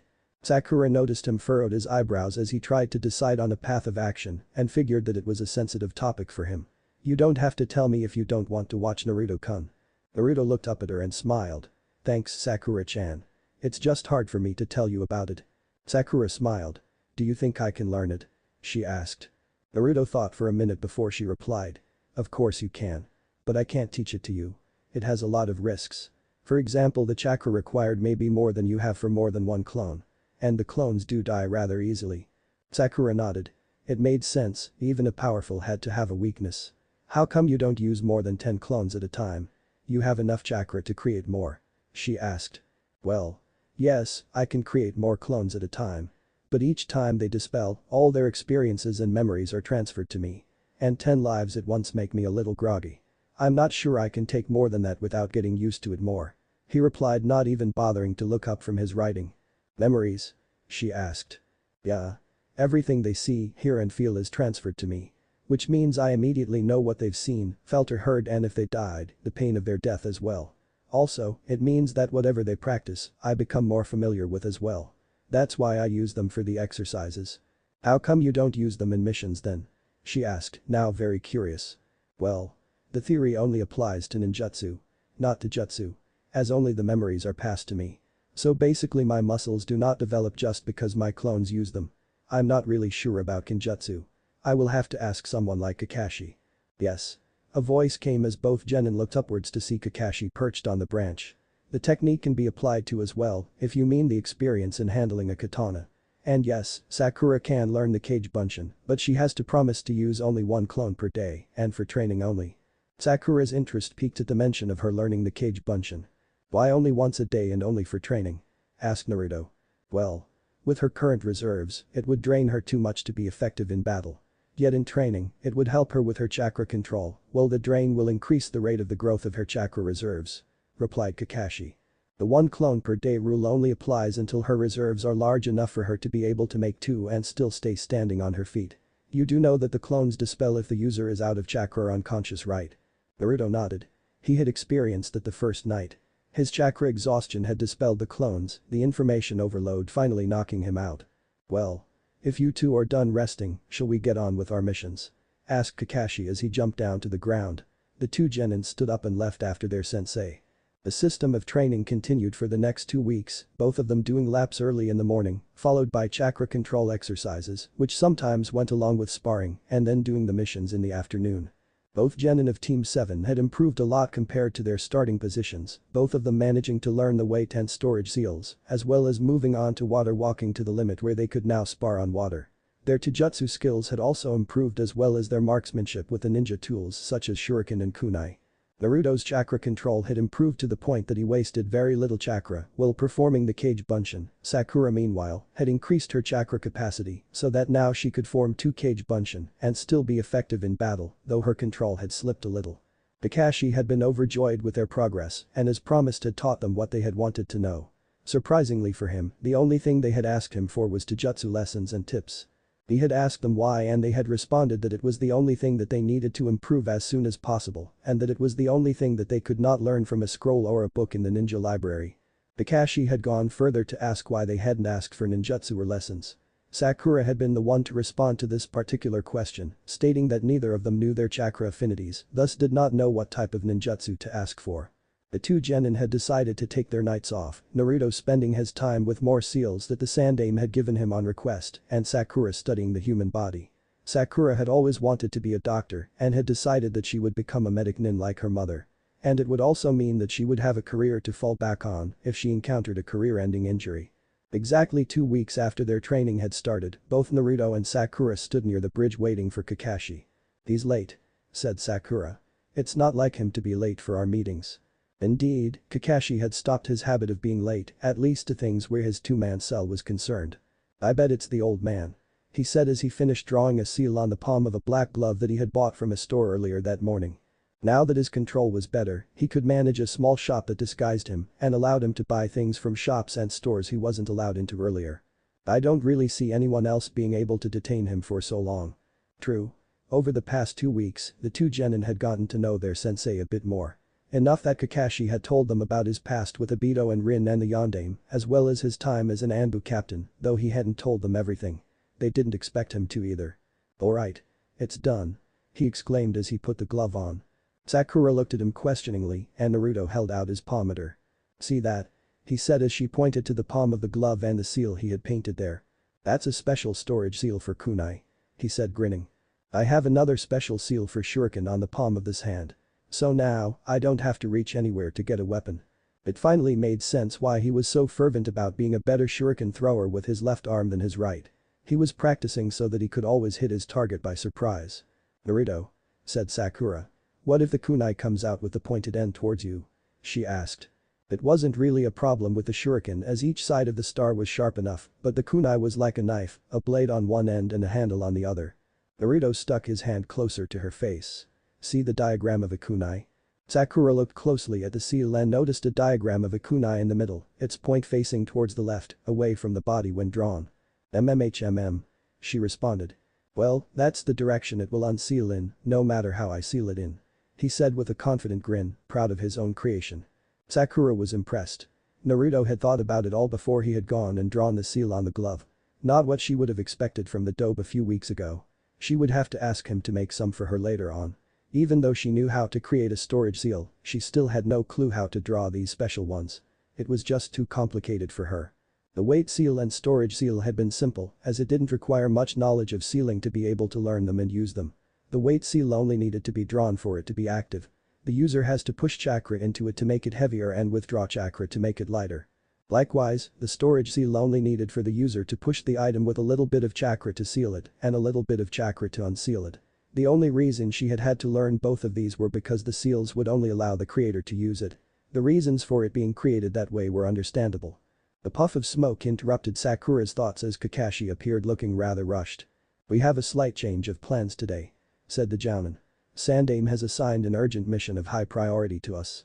I want the both of you to pack everything for a few days and meet me at the gate in an hour." Both Sakura and Naruto went racing home, wondering what had their sensei so rushed. Chapter 4. First Blood. Exactly an hour after they had split up to go and pack, the two genin of Team 7 met their sensei in front of the main Konoha gate, fully packed. "Got everything?" asked Kakashi as he eyed the two young ninja. Naruto nodded and patted the two scrolls that had taken the place of his ninja pouches, while Sakura had one going across her back along her waistline. "Kids," muttered Kakashi. "Sealing everything into scrolls." The two genin smiled. They both knew that they were the only genin of their batch to seal their equipment into scrolls or pouches. Kakashi is the only jounin to use this method.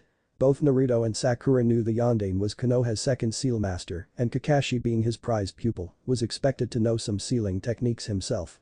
"So what's the mission, Kakashi-sensei?" asked Naruto, eager to get on the way. "The Hokage has received a request from a friendly city near our border with Iwa for a team to help with their current civil war. Normally the Hokage would send a jounin team, but the earliest he can send one is at least a week later. Meanwhile, the current government is sending a scroll to the village of Iwagakure for help to quell this rebellion.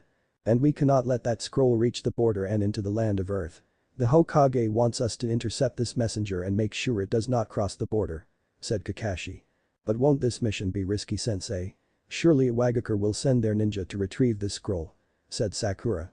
"Iwa and Konoha relations are on a very tight rope. And they are still recovering from the last shinobi war. I would dare not step across that border without expecting us to declare all-out war with them. And with them being the trespassers, they cannot hope to win over the other hidden villages either. The Hokage does not expect much ninja activity above the average Chunin missing nin in that particular area," said Kakashi. "So, basically we are just going there to prevent the scroll from getting across the border?" asked Naruto. "Well, yes, though the Hokage wants us to stay with the rebels until the Jounin squad comes to relieve us," said Kakashi.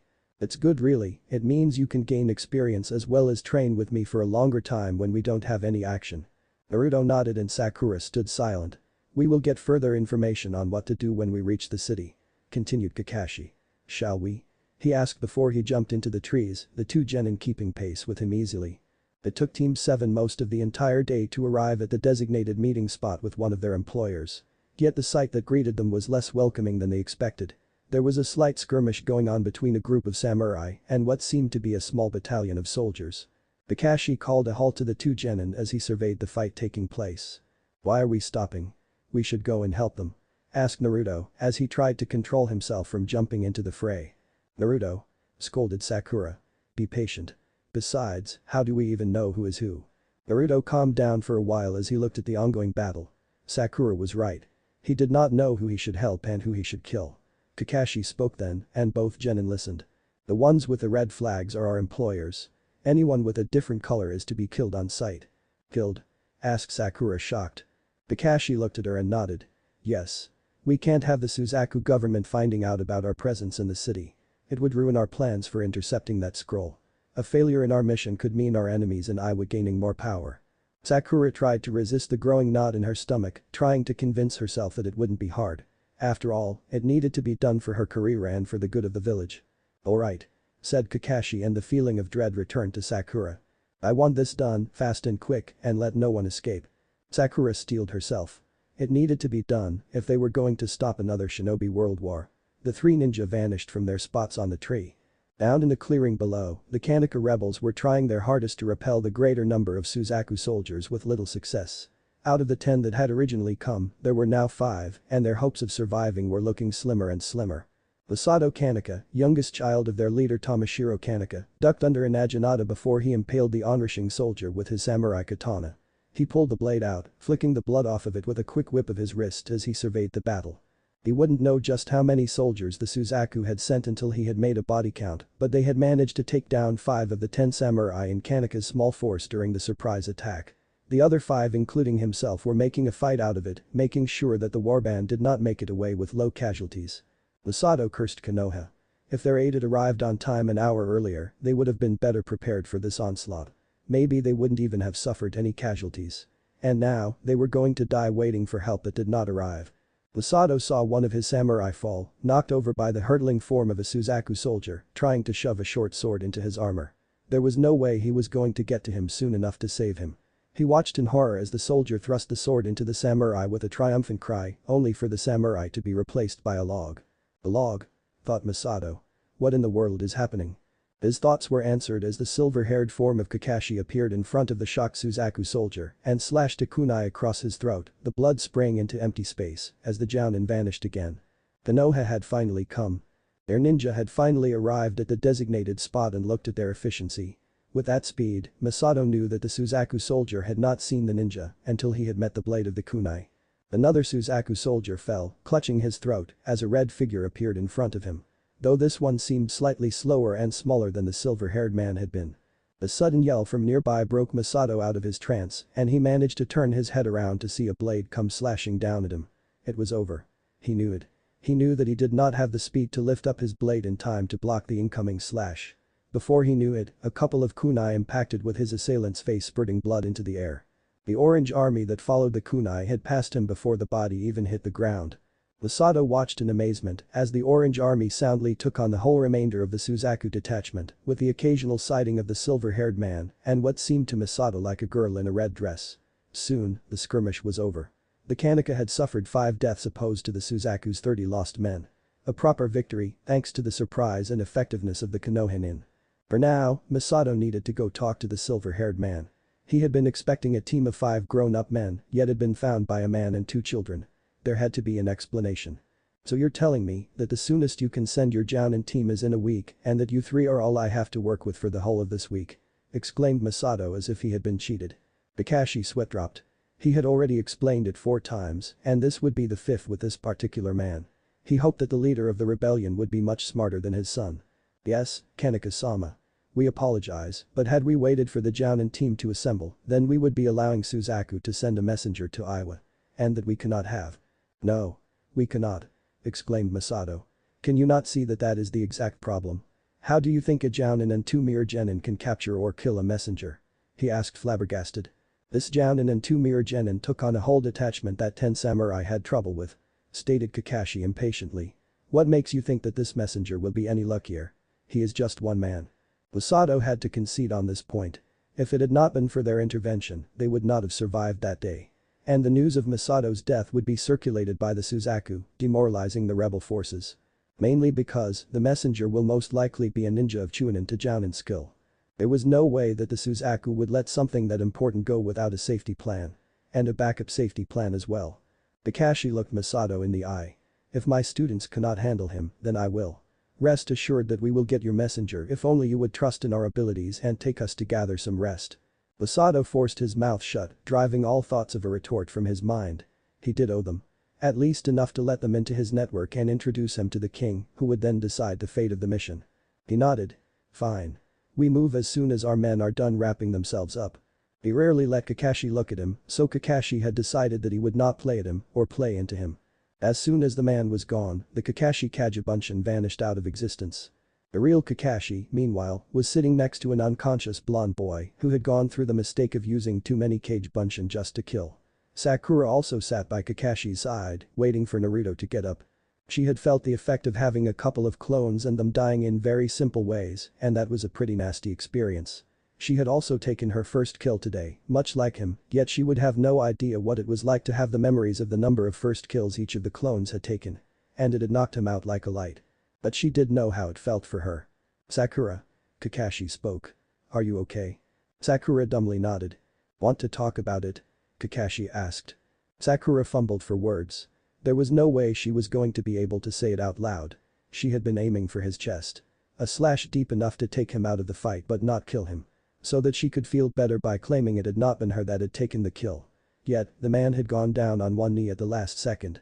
One of Naruto's stray kunai had hit him right behind his knee and it had buckled. He had gone down on one knee.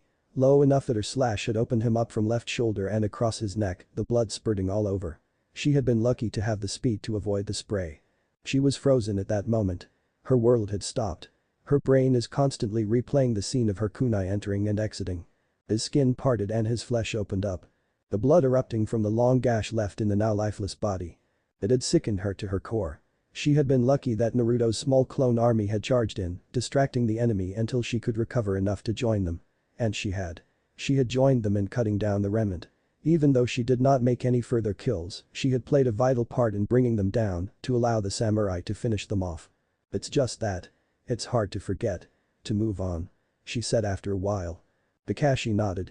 "It does stay with you forever. I still remember each and every bit of my first kill," said the Jounin. "But it is something you have to do in our career to stay alive." Sakura knew that. She knew of the dangers of the career once they had taken the test. She knew that she currently did not have the strength to take on a Jounin. She had watched the number one rookie of her batch try and fail. Yet she also knew that strength without the intent behind it was also unacceptable. The very same Jounin had fallen into a trap set by the lowest ranking genin at that time. She knew that if he had been going for the kill, showing no mercy at all, then he would not have fallen for it. And she would be the same. She had to improve and always have the intent if she wanted to be successful in her ninja career. Naruto groaned and struggled to sit up, clutching at his head as he was rising. "Naruto!" exclaimed Sakura as she helped her teammate sit up. "Are you okay?" "Ugh. My head hurts," said Naruto. "Yeah. You fainted," said Sakura. "All the first kills must have overloaded your brain. How do you feel?" "I'm okay. It's just chakra exhaustion," said the blonde boy. "Chakra exhaustion," repeated Sakura. "But I'm okay. Why are you exhausted?" Naruto rolled up his arm and showed them a small seal on his shoulder, normally where the Anbu tattoo would have been. "What is that?" asked Sakura. "A chakra siphoning seal," said Naruto. "It's hard for me to use up all my chakra since the new training regiment began, since I only use 10 or so Kagebunshin at a time. So I came up with this one. It would drain exactly 10% of the chakra that I use as long as it's on me. I kinda forgot to take it off as I left the village." "So it's been draining you all the time since we left?" asked Sakura and the blonde boy nodded. Kakashi was once again impressed. He had yet again found another way to further himself than he already was. And that seal would also come in handy in battle, someday. "What about those people you killed? Don't you feel bad over them?" asked Sakura in disbelief. Naruto lowered his head. "I do. No one should die, much less be killed by someone else. But that is the way of life. And it is not the first time I have been killed," said the boy, the last sentence mumbled so softly that Kakashi wouldn't have known what he had said unless he had read the boy's lips. "What?" gasped Sakura, taken aback a little. Naruto had killed someone before his first mission outside of Konoha. Even though she was surprised about this piece of information, what Naruto did next surprised her even more. He stood up groggily on his two legs and walked off. "Naruto!" she called after him, but it appeared that he hadn't heard her. Sakura would have gone after him had she not been held by a hand on her shoulder. "Let him be, Sakura." Kakashi's voice came on. "He's not proud of that day.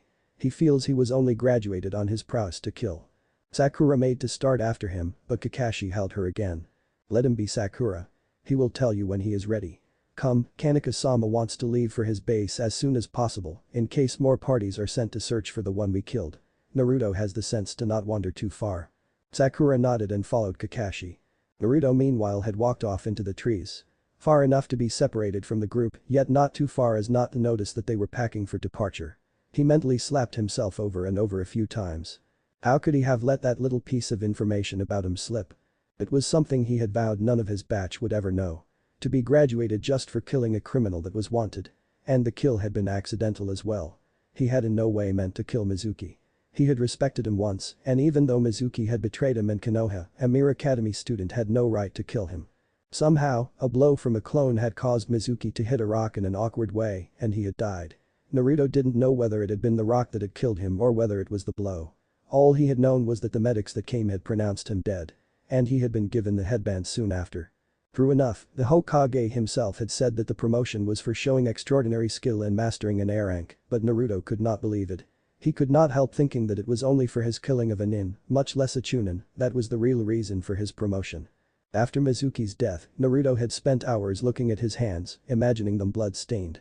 He had thought he would never be able to kill again, but the sight of the soldiers overwhelming the Kaneka samurai had pushed him into action.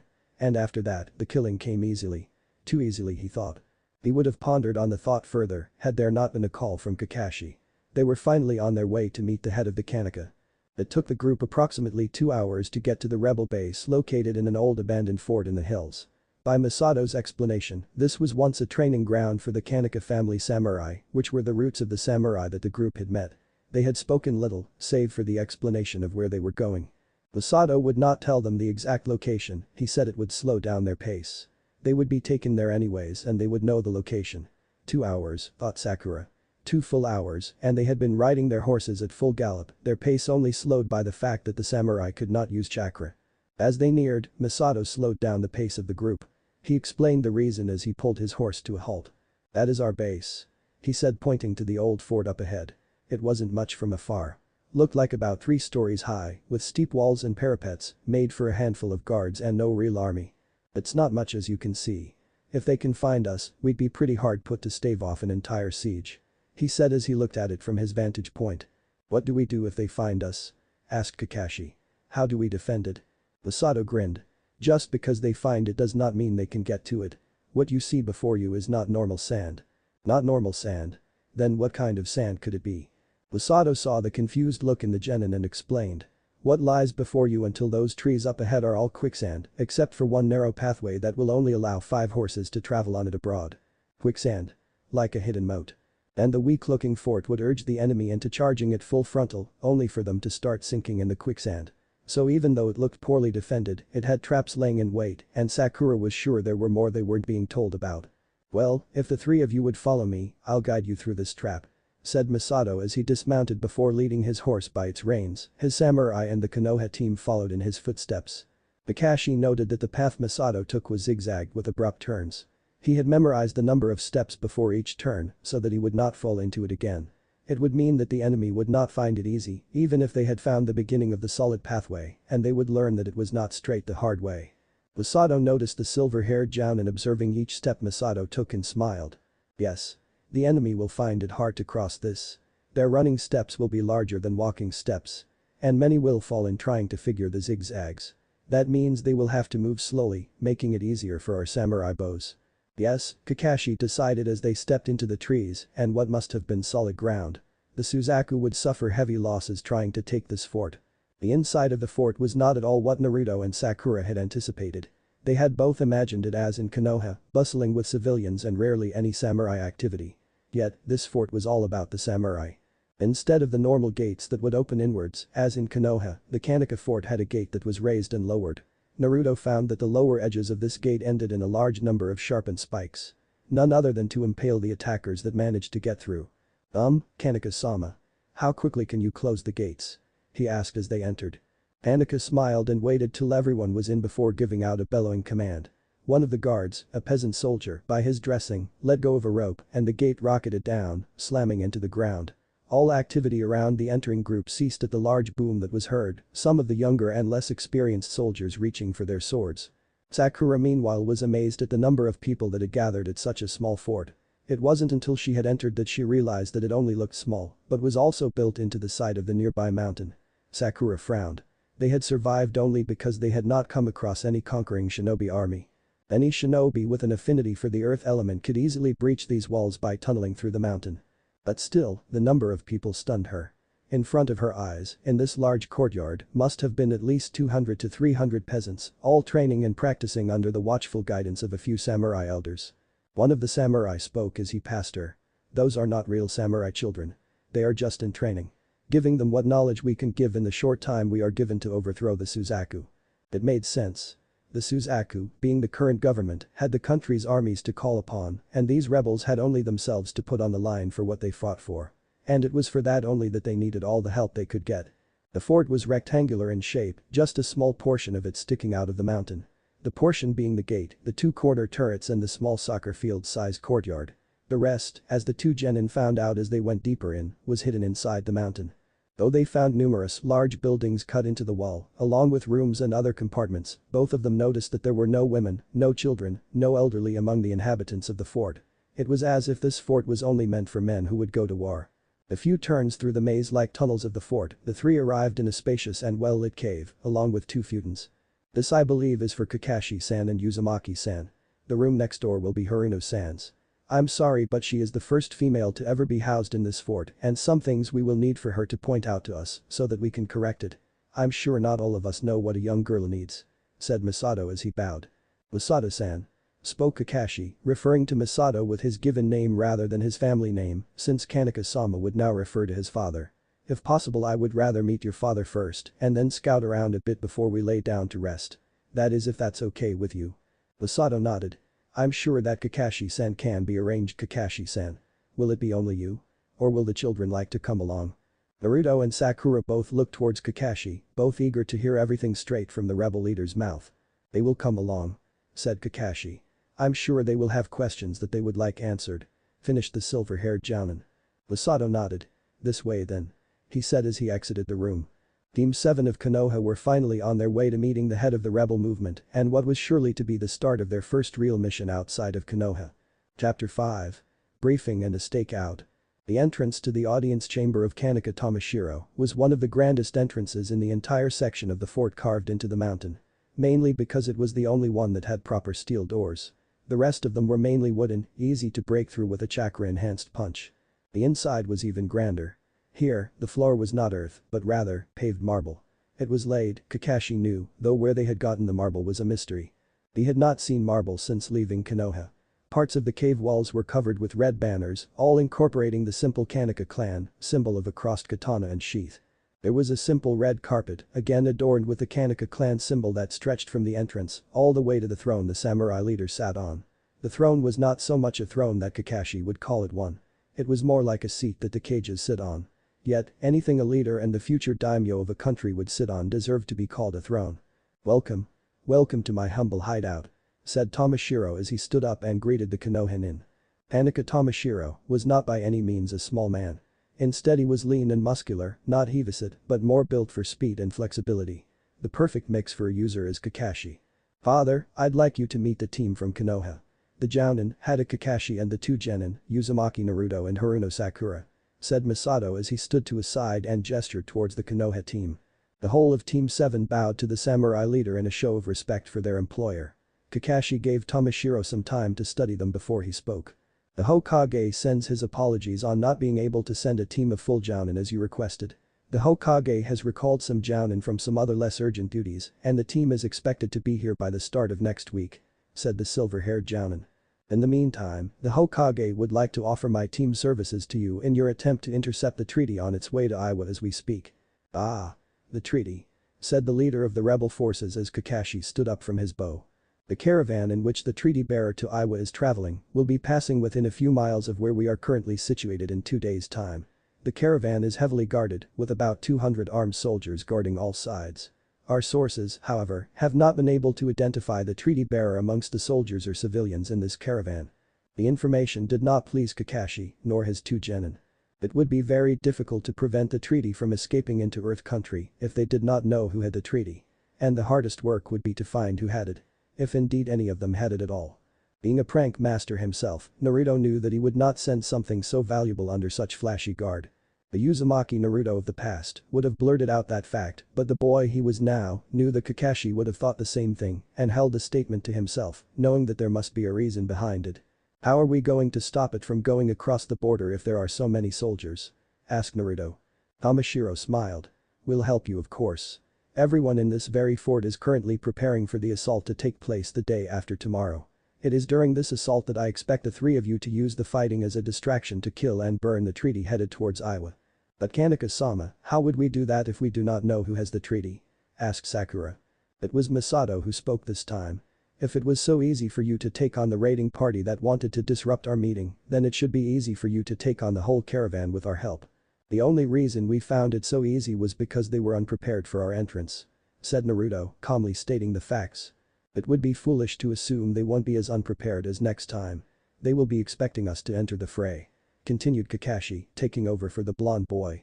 "They are right, Masato," spoke to Tamashiro. "We cannot expect the Suzaku to fall for the same trick twice.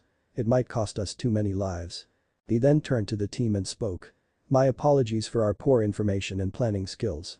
I had not thought that my son nor our tacticians would have planned it so carelessly. Allow me some time to contact my sources directly and gather the needed information so that we can properly plan and execute it. Hanaka-sama.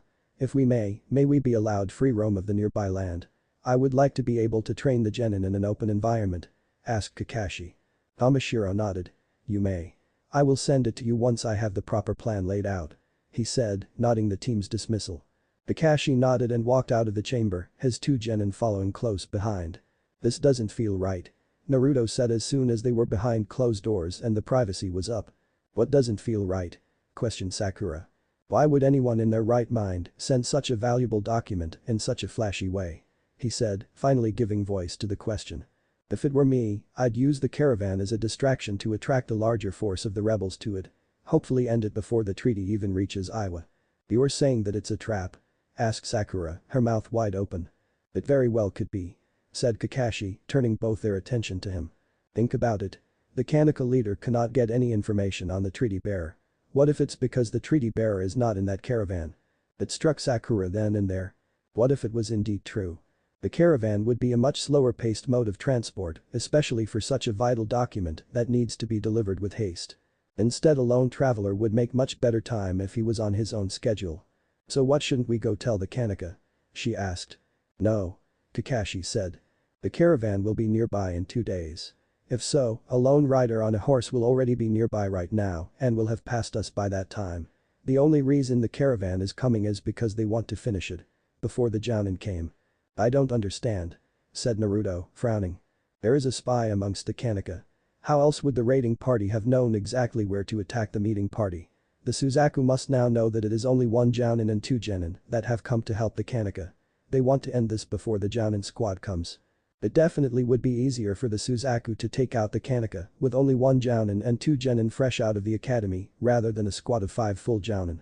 It was the best chance that the Suzaku would have to stifle the resistance before they grew stronger. "So how do we go about this?" asked the blonde boy. "We need to sneak out tomorrow and scout out our surroundings. There is no way anyone can get to the Iowa border without coming within a few miles of here. As for now, get your rest. We will need it for what we need to do tomorrow." Sakura had trouble sleeping that night. She could not get out of her head how Naruto had reacted to his amount of kills. And the knowledge that they weren't his first worried her even more. Who had been there to help him through that first kill? Who had he talked to? How had he gotten through it? Had he gotten through it at all?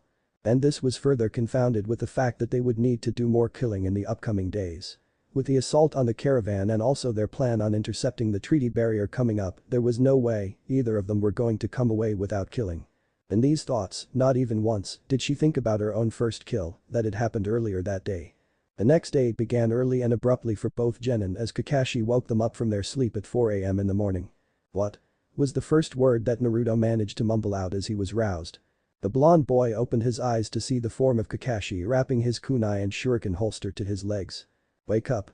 We are going scouting," said the Jounin as he stood up from the chair. "Sakura is already in the toilet." "Scouting?" asked Naruto, still dazed. "Yeah. We're going to go around the nearby villages. See if we can find anything and anyone suspicious," said the silver-haired Jounin.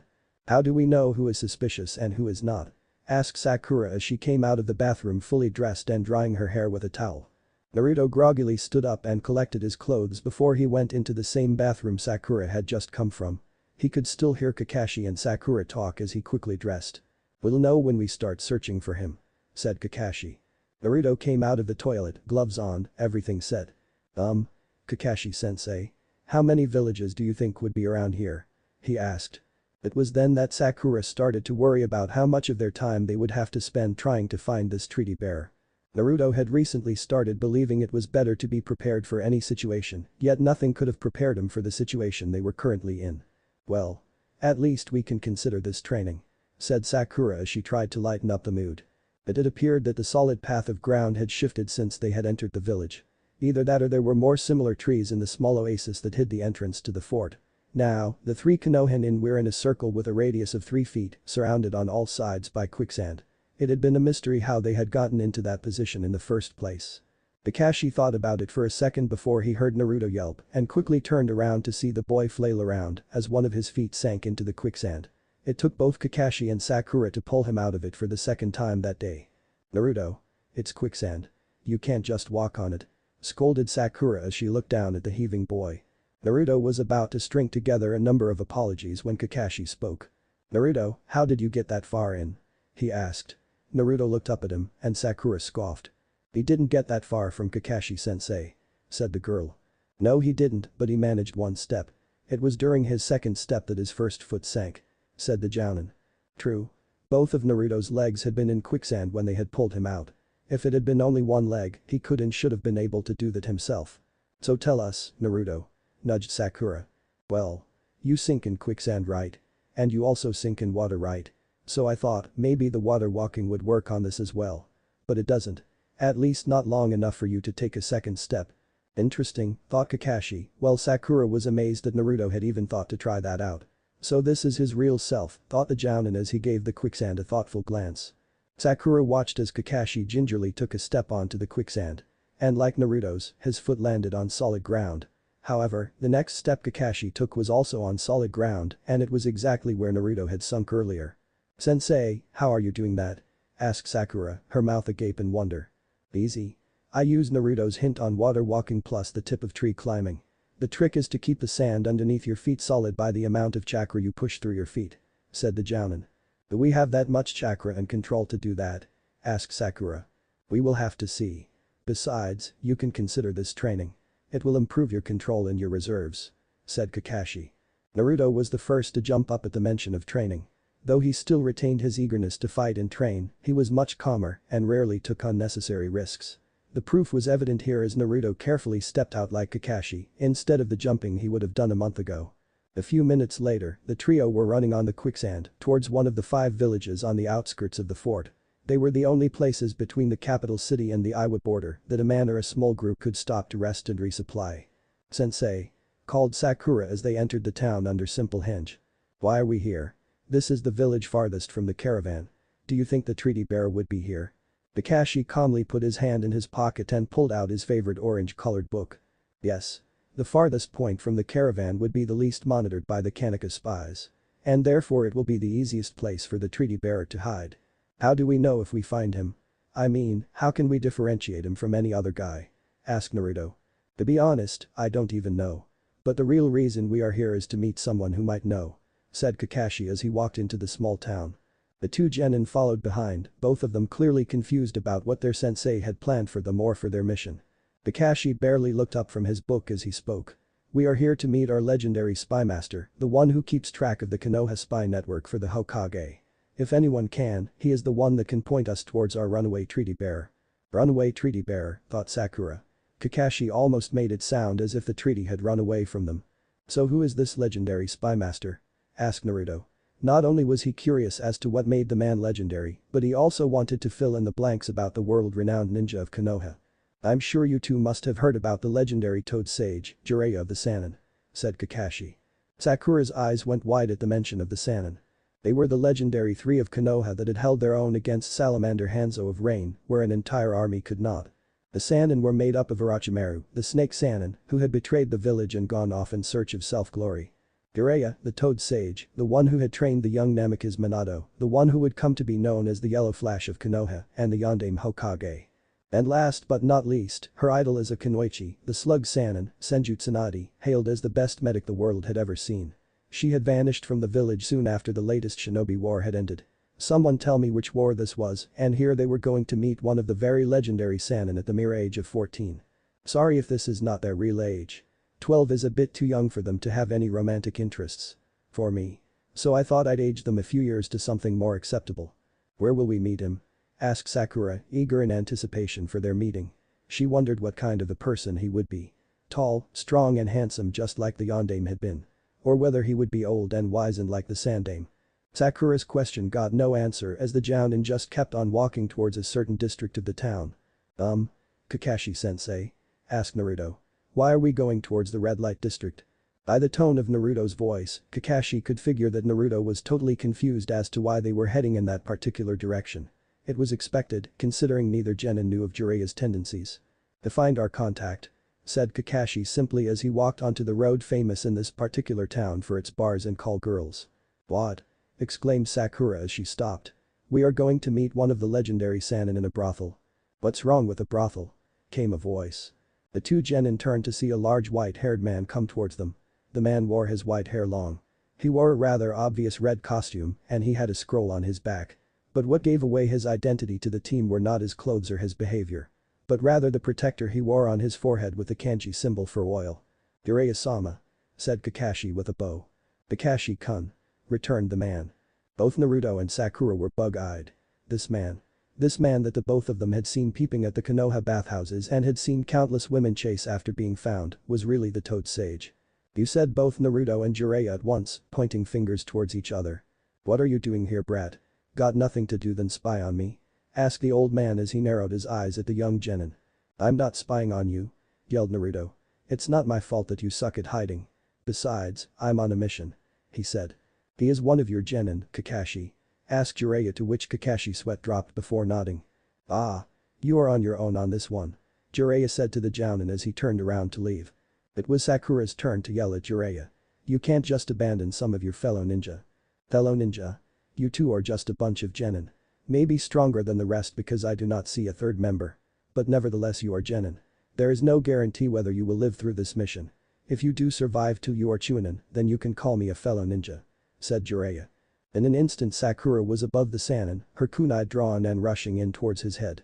She was sure that she would get him when his hand rose up to grab her hand in one swift motion. Impressive speed. Considering you have gravity seals on you.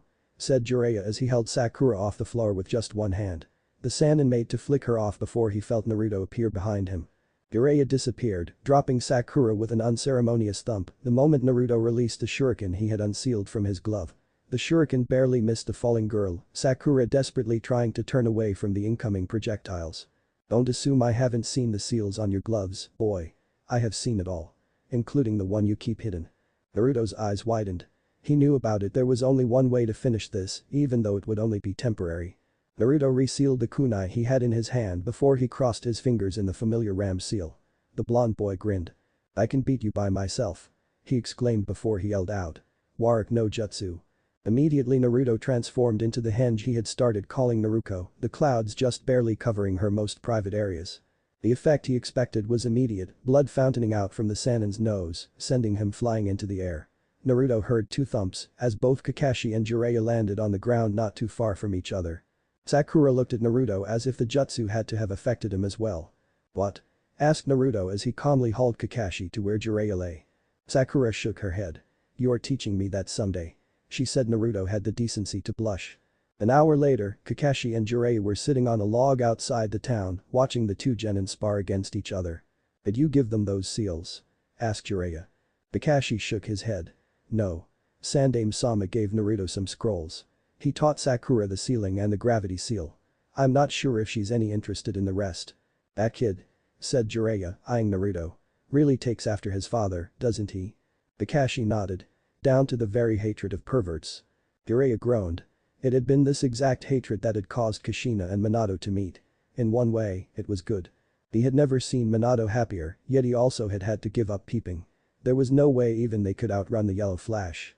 And now the fourth son had developed the perfect anti-pervert jutsu. Kakashi thought back to that. He prided himself in his ability to not fall for something twice, yet he knew that he would fall prey to that more than any other he ever would.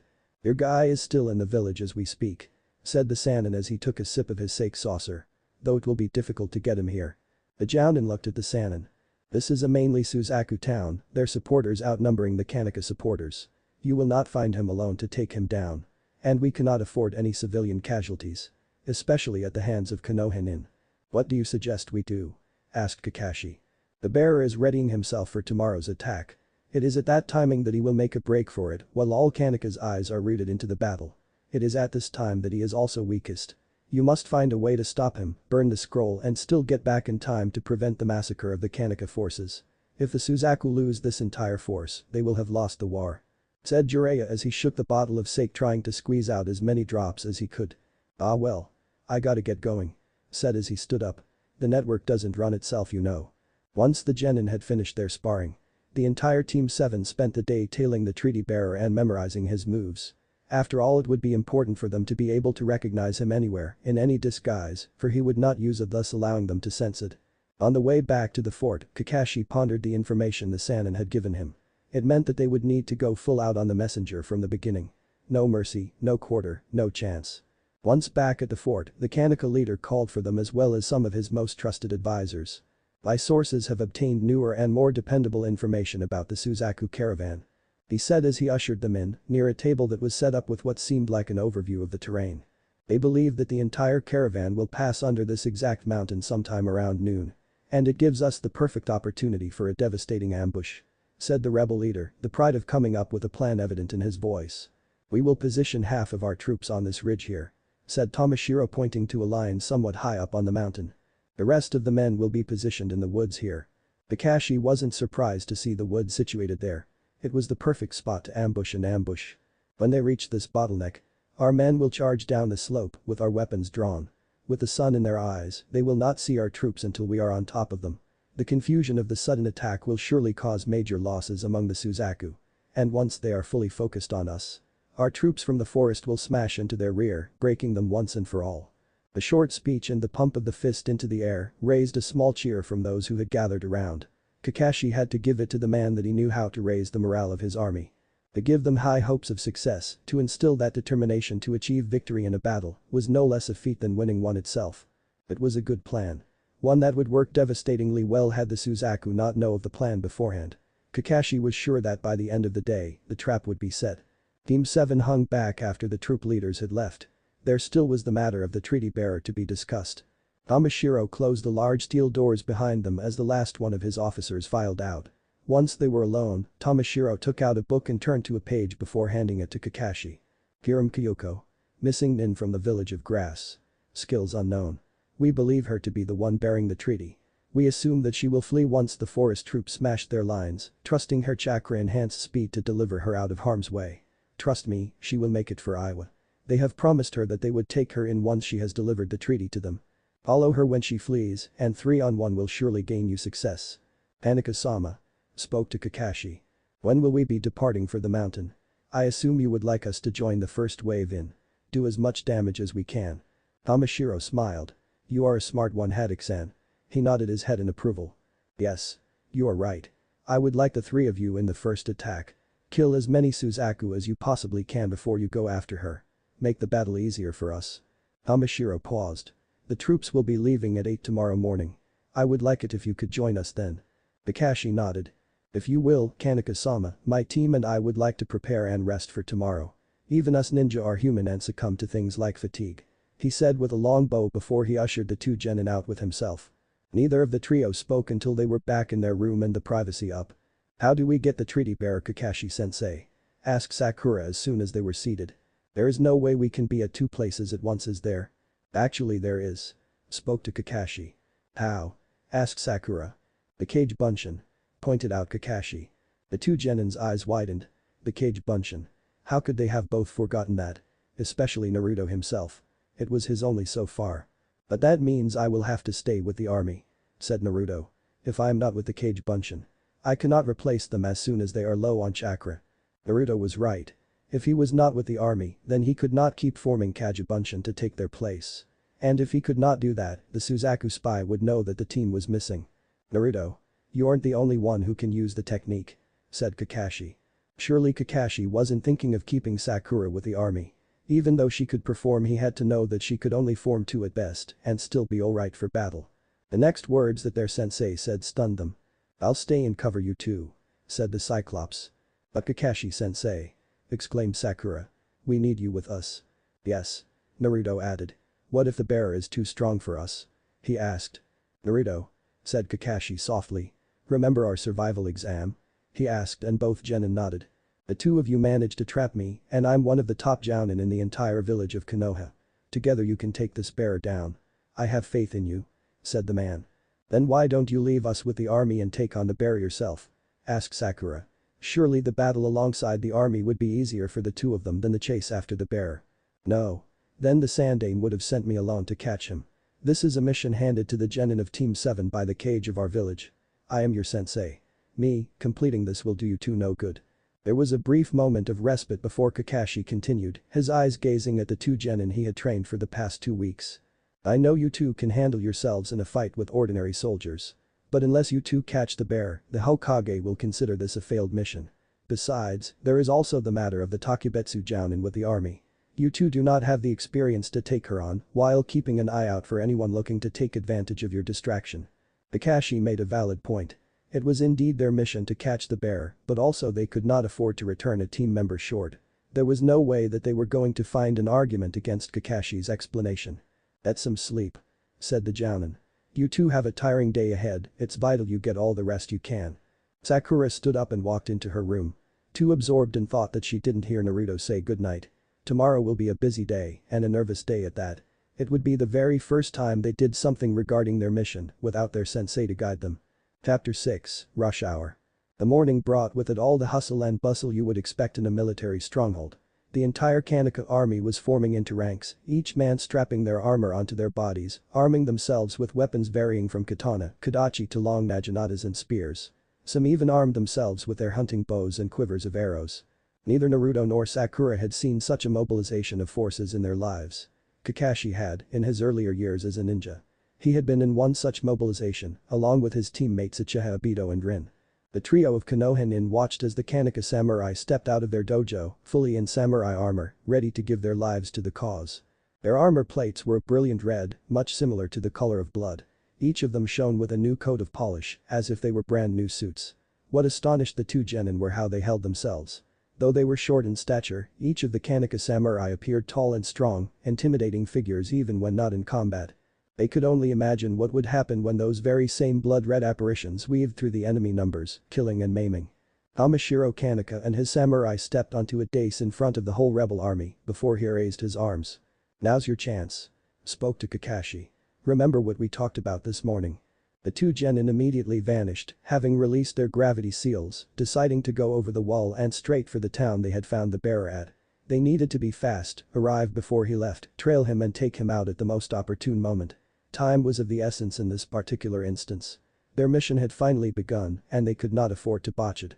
Kakashi walked alongside the trudging makeshift army of rebels as they made their way towards the mountain and their designated ambush site, the members walking alongside their supply carts. The pace of their travel was excruciating for Kakashi. Being a fully trained ninja, he had always been someone to use his speed and agility to travel quickly. Starting from when he was a genin with his sensei and especially now, with his 2 genin who kept on increasing their speed every single day. And this pace was very boring for Kakashi. Besides, he could not keep his clones from speaking the entire trip. It would seem weird for the 2 genin not to speak. And the moment the 2 clones spoke would be the moment that the army knew that these were not the real genin. Kakashi cursed at himself silently. It hadn't felt right to send the 2 alone, the both of them being so new and green to the world, and I still didn't feel right. He knew he should have sent a clone with them. Even though it would be just to guide them and not help in combat, he should have sent one. Kakashi saw Amashiro stop just up ahead and order a rest for the convoy. This was bad. In one way it would give the Suzaku more time to set up their ambush, and 2 it would mean that he would have to be much more careful with his clones. But however, it also gave his genin some time to finish their real mission and get back to him. Kakashi walked over to the Kaneka leader, bowing before he spoke. "Kaneka-sama," he said. Since we are at a rest, I would like it if you would allow me and my team to step away for a while in order to do some pre-battle training. Though my team has had experience in battle as I'm sure your son has told you, they still are young and are not prepared for the massive battle coming up. Tamashiro nodded, too occupied with the dealings with his force than to really bother with whatever he thought the Jounin was up to. Kakashi didn't complain though, the silver-haired Cyclops just walked over to his clones before speaking in his normal low tones. The three of them jumped off into the trees, not many of the Kaneka forces paying them any attention. Even if the spy thought that Kakashi would stumble upon the trap, there would be nothing he could do. A messenger would simply not get to the Suzaku camp in time. The genin had found the treaty bearer almost just as soon as they reached the town. It was easy. Too easy perhaps. Too easy that Naruto considered this to be a decoy. "Naruto," whispered Sakura as she lay on the roof just next to him. "Why would this be a decoy? I mean, the caravan is a decoy big enough to attract every single fly. And as far as they know it is working." True. They were sure that the spy had not sensed anything wrong with the situation. If he had, Naruto knew that the treaty bearer would have been long gone. The treaty in the hands of Iwa and its shinobi forces mustered against this small rebel force that would then be crushed without a single ounce of mercy. Yet he could not shake the gut feeling he had about this. The two genin had come upon the bearer and a few of the town citizens just inside the town walls. They had no trouble recognizing him. And sure enough he was preparing for a journey. However, so were the other 5 citizens present with the bear and they both knew that all 6 of them were in concert. Sakura spoke to Naruto. "I just don't understand why the others would be leaving alongside him if they were not a decoy. Or maybe one of them has the treaty and the bearer is another decoy. It's possible." Sakura noticed with a hint of sadness that he had stopped calling her Sakura-chan. It had annoyed her once that he was so loving when she had not wanted any attention from him at all. But now that they were closer, she missed that particular nickname. Naruto made a valid point. With the other 5 traveling alongside the bear, it meant that any of them could have the treaty, and it was very likely that once they had a hint of an attack, they would all split up. And it would be very difficult to catch each single one before they reached the border. "What do you think we should do?" she asked. She had the book smarts. She knew she could answer each and every question that came to her from the academy textbooks. But she also knew that she was no strategist. That she would not be able to come up with a plan that would ensnare each and every one of the small traveling party. Besides, it had been Naruto that had come up with the plan to get the bells from Kakashi. "Ninjutsu?" he said simply. "Ninjutsu?" she echoed. "Yes," he replied. "Similar to the one we used on Kakashi-sensei during the survival test. We cast them on them as they leave the gates." He sat up and pointed towards a clump of trees a bit further from the village. "We steer them in there. And we take them down one by one. Create the missing member as part of the and let them continue. We can keep up with them if we leave a Kagebunshin to search for their fallen comrade. I'm pretty sure they won't be able to detect or dispel them. At least not until each and every single one of them has been taken down." The plan was a bit simple though Sakura, yet it was solid. They could always alter the plan according to the situation later on. So she nodded and prepared herself for the minor illusion she was about to use on the unsuspecting group as they walked out the town gates. Kakashi sat in a branch overlooking the Suzaku ambush camp set inside the forest. His gamble in heading here had paid off and he had located what seemed to be a large number of Suzaku Imperials preparing to ambush the Kaneka. He sighed before he scratched his head. He didn't quite like killing people that stood no chance against him, but it had to be done. For the greater good of the people of the country and for the greater good of Konoha. The silver-haired nin stood up on the branch before forming a seal. The only words he spoke were Suiton. Kurigaku no Jutsu. Before he disappeared into the deep mist that encompassed the camp. The Kaneka army would later come upon the remains of the camp, none of the tents nor equipment touched or destroyed, yet the bodies of at least 200 Suzaku Imperials strewn about. All of them had died by a clean cut to a vital body part, mostly to the throat. The Kaneka history books would say that whoever killed the Suzaku had done a clean, quiet and efficient job, as none of the Imperials showed any evidence of fighting back. The books would also state that the man responsible for the deaths had not been found and had no connection to them. The ninja they had hired for the rebellion had been present with them the entire time of the march and that had been when the massacre had taken place. Little did they know that the entire team that had traveled with them had been Kagebunshin, left by Konoha's son of the White Fang. Everything was a blur of green as Naruto and Sakura entered the small patch of forest. This had been a success and Sakura was sure that the bearer and his company knew nothing of it. The first kill came easy, shuriken speeding from the treetops and embedding themselves in the face of the rearmost rider. Sakura could only wince as she saw the man drop like a sack of rock, his place already filled in by an illusion she created. It was straining work on her behalf, at least it would be when it was over. Though she had almost perfect chakra control, she had very little experience with such massages, and to keep it up would drain her of every drop of chakra she had. The second man fell soon after, kunai in the throat as Naruto pushed him off his horse. A simple henge changed the blonde boy into the man he had killed, as well as relieved Sakura of some of the illusion she would have to create. Sakura noticed that a Kagebunshin would immediately appear once their intended targets had fallen, immediately setting to search the fallen body. A nice tactic, one that would save them valuable time they could use to follow and incapacitate the rest of the treaty troops. The third man died by Sakura's own hands, as she appeared behind him before slitting his throat. Another simple henge in his place was taken once again. The fourth man to died one of the most gruesome deaths that she had ever seen up to date, as Naruto triggered the trap using a kunai. The sharpened trunk punched through the torso, the blood from the large hole, spattering all over the two remaining Suzaku and the two genin. Sakura faltered as the bile rose to her throat, the two remaining Suzaku noticing that their number had suddenly been cut by 2. The two immediately split up, veering in two opposite directions in order to throw off the pursuers. Both Naruto and Sakura went after one each, both of them abandoning the horses in preference of their chakra-enhanced speed. The Suzaku were fast. Naruto had to admit. They were managing to put their speed to the test as the two Imperials raced to exit the forest before they themselves fell prey to the chasing genin. Naruto dodged an incoming block of wood. One of the many traps the two genin had set up as they had had their Kagebunshin survey the group. The traps had been prepared as a way to kill and maybe even disable the Imperial movement through the forest, making it easier for the two genin to take them down. Yet, they were being more of a nuisance than a help. Sakura was the first to take down her Imperial, going for the simple slicing of the horse's tendons. The horse's front legs buckled as it fell, the momentum transferred to the man, sending him flying. Sakura saw the man land and heard the sickening crunch as his neck broke from the impact. It hadn't been the way she had imagined she would kill the man, yet it was still acceptable. Naruto's Imperial went under more torture than his counterpart. Naruto's first two kunai embedding in his right arm as the man maneuvers in order to dodge the incoming projectiles. His rein arm disabled, the man had less control over his speeding mount, the horse swerving all over, making it even harder for the blonde genin. When the Imperial finally came off his horse, he came off via a kick to the face by the enraged young genin.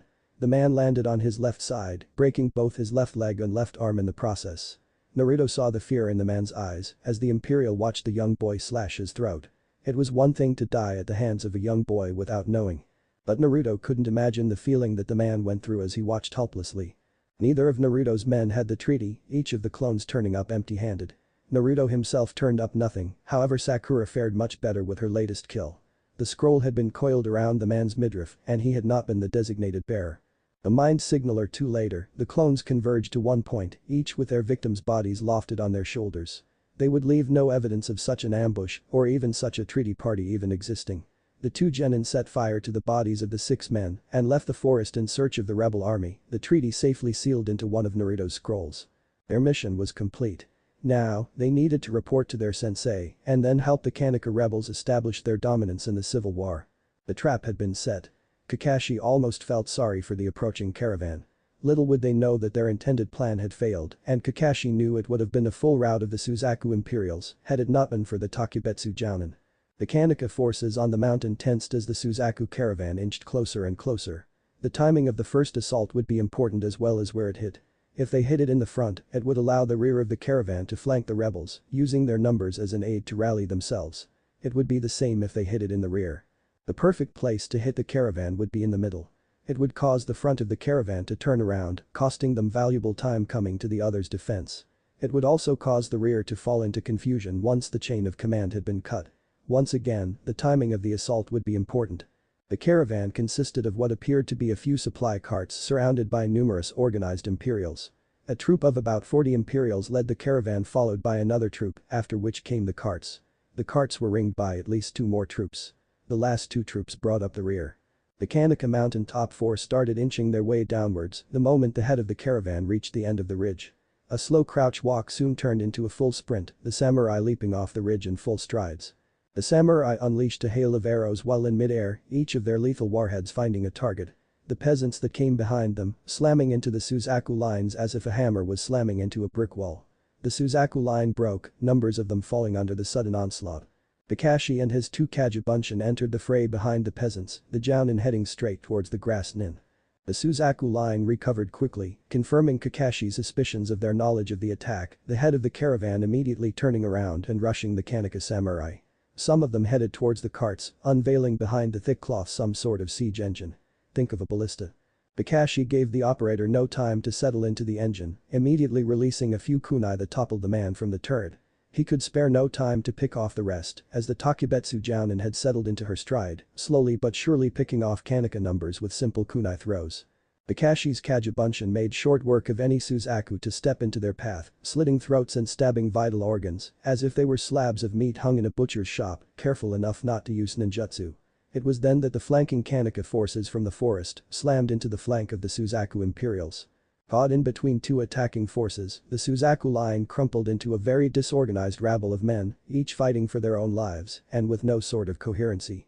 This proved to be their final minutes as the Kaneka samurai easily cut them down, lessening the Suzaku numbers to a handful, along with the grass Jounin. Kakashi barely managed to twist around as a very large arrow pierced the air which he had been a moment ago. He saw one of the Kaneka samurai get hit by the arrow, sending the man flying through the air.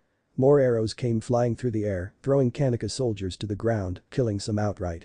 Kakashi managed to look towards the direction the caravan had come from and saw another separate convoy of Suzaku Imperials and their siege engines positioned there. Kakashi's eyes met those of Tamashiro Kaneka, and the rebel leader nodded. Kakashi knew how strongly Tamashiro felt about this cause and knew that he would give his life if need be, for the freedom of his people. The rebel leader drew his sword and charged the new Suzaku line, his followers charging behind him, each yelling their own battle cry. Kakashi stood still, indecisive for a moment. He wanted to charge the siege engines alongside the Kaneka, minimize their losses, yet that would leave their flank open to the Takebetsu Jounin, who could inflict the same amount of casualties as the siege engines could. He felt two familiar chakra sources nearby and his mind was made up instantly. His genin would have no trouble with the siege engines, however, the grass nin had to go, willingly or not. With a silent deep breath, the Konoha Jounin shunshine towards the grass nin at top speed. Tamashiro Kaneka slammed into the Suzaku lines along with his ever-faithful samurai with force he had never applied before. He felt his katana shatter under the impact, leaving no amount of sharpened metal on his wooden handle. The veteran samurai immediately snatched up the sword his opponent had dropped, rolling onto his feet, slashing a man's hamstrings in the process. The man fell, a guttural cry emitting from his throat before the same sword silenced it forever. Tamashiro twisted the sword, flicking all the blood on the blade into the face of an onrushing Imperial, causing the man to falter and wipe at his face. It was all the time the Kaneka leader needed to drive the point of his newly acquired weapon between the ribs of the man. Tamashiro turned around to see one of his samurai fall, a giant arrowhead embedded between his shoulder blades, its metal point sticking out from his chest. Someone needed to take care of the engines, it was the only thing that made their forces equal in this battle. To his left, Masato was spinning and slashing his way through a few Suzaku who hoped to outnumber him. To his right, the peasant army that had come to him for guidance were holding their own against the fully trained Imperials. His samurai, though lessened by a few, were slicing him a path towards the siege engines and who appeared to be the leader of this particular expedition. A dead camp in the forest, the entire caravan they had ambushed, and this new troop that equaled the caravan in number. It seemed as if the Suzaku were also hoping to end the civil war in this single battle as well. Tamashiro wondered where the two Konoha genin had disappeared to in the fight. They had been present at the start, their help invaluable in shocking the Imperials. The Jounin, he knew, had gone after the grass nukenin that the Suzaku had hired. Yet the genin was nowhere to be seen. "Father!" came a yell from Masato, and Tamashiro whirled around to see one of the siege engines point at him. If it fired, he knew he stood no chance of surviving that giant arrowhead. There was a sudden flash of orange as one of the two Konoha genin appeared on top of the engine, slashing the operator's face. It was then that he noticed that none of the other engines had operators in them either, the pink-haired girl dodging and weaving through the Imperials as she used her shorter stature and the flexibility that came with her age to cut and slash them where it hurt. Tamashiro had never had time to watch the Konoha nin do battle. But the few moments he saw then as he watched the two genin use a mixture of hand-to-hand combat and weapon skills to take down and kill their opponents could only make him wonder what sort of killing machines they would make when they were older. Hiram Kyoko had been having a rather dull time until the Kaneka rebels had attacked. She had been hired by the Suzaku to deliver the caravan safely to the Iwa border where they would negotiate a treaty and also her acceptance into Iwa. Kyoko had never been one to be allied to a certain village. To be bound by rules and regulations was simply not a thing. It had been the major reason she had left her home village of the grass and become an inn for hire.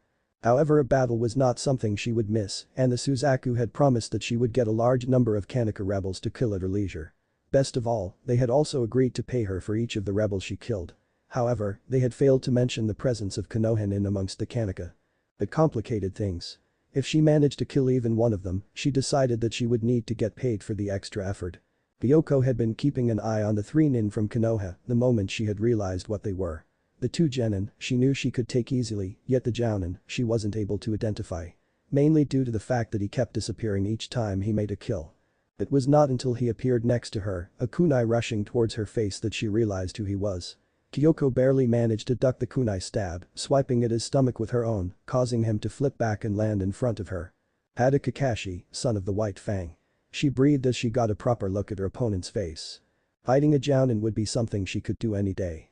After all, she had been only ranked Takubetsu jounin before she had left her village, and that had been at least 2 to 3 years ago. And she considered herself to have improved in the time she spent as a freelance ninja. However, Hada Kakashi had been a name she had heard and feared even in her days as a grass nin, and she had not had a year pass where that name had not been feared anywhere. If she had improved, why wouldn't he? "I'm surprised you know me," stated the man as he scratched his head. "I didn't think the stories about me would reach your village." Kyoko didn't wait for the man to finish, instead rushing at him with a kunai in mid-sentence. She vanished, reappearing behind Kakashi, a slash aimed at his back. Her slash struck empty air as the jounin vanished. A slight gust of wind alerted her to his presence to her left, but she was too slow to avoid the blow that came. "Fast," she thought as she rolled with a blow, immediately putting some distance between her and the Konoha nin. This was one fight she had not bargained for. "You're good," he said as he put his left hand in his pocket, putting himself in a ready stance. "But you're not good enough." The Konoha jounin wasted no further time, launching a couple of shuriken at her. The shuriken in itself was no problem, yet Kyoko was indecisive. Any move she made could go according to his plan, and she could not let him control the whole battle. "Page shuriken no," came his voice, and what happened next almost caught out the jounin. A rather small amount of shuriken rapidly multiplied as they approached, forcing Kyoko to shunshin herself out of their way. Kyoko reappeared what she assumed to be a safe distance away from Kakashi, a distance from which she could start launching her own attacks, yet again, he was one step ahead of her. The heat of the smaller fireballs from Kakashi's Kaiten, Hausenkan no Jutsu, was the only thing that warned her of the impending danger, allowing her to Kawarimi out of harm's way. Kyoko performed the Kawarimi once again, hoping to buy herself some time to calm down and come up with a counter plan.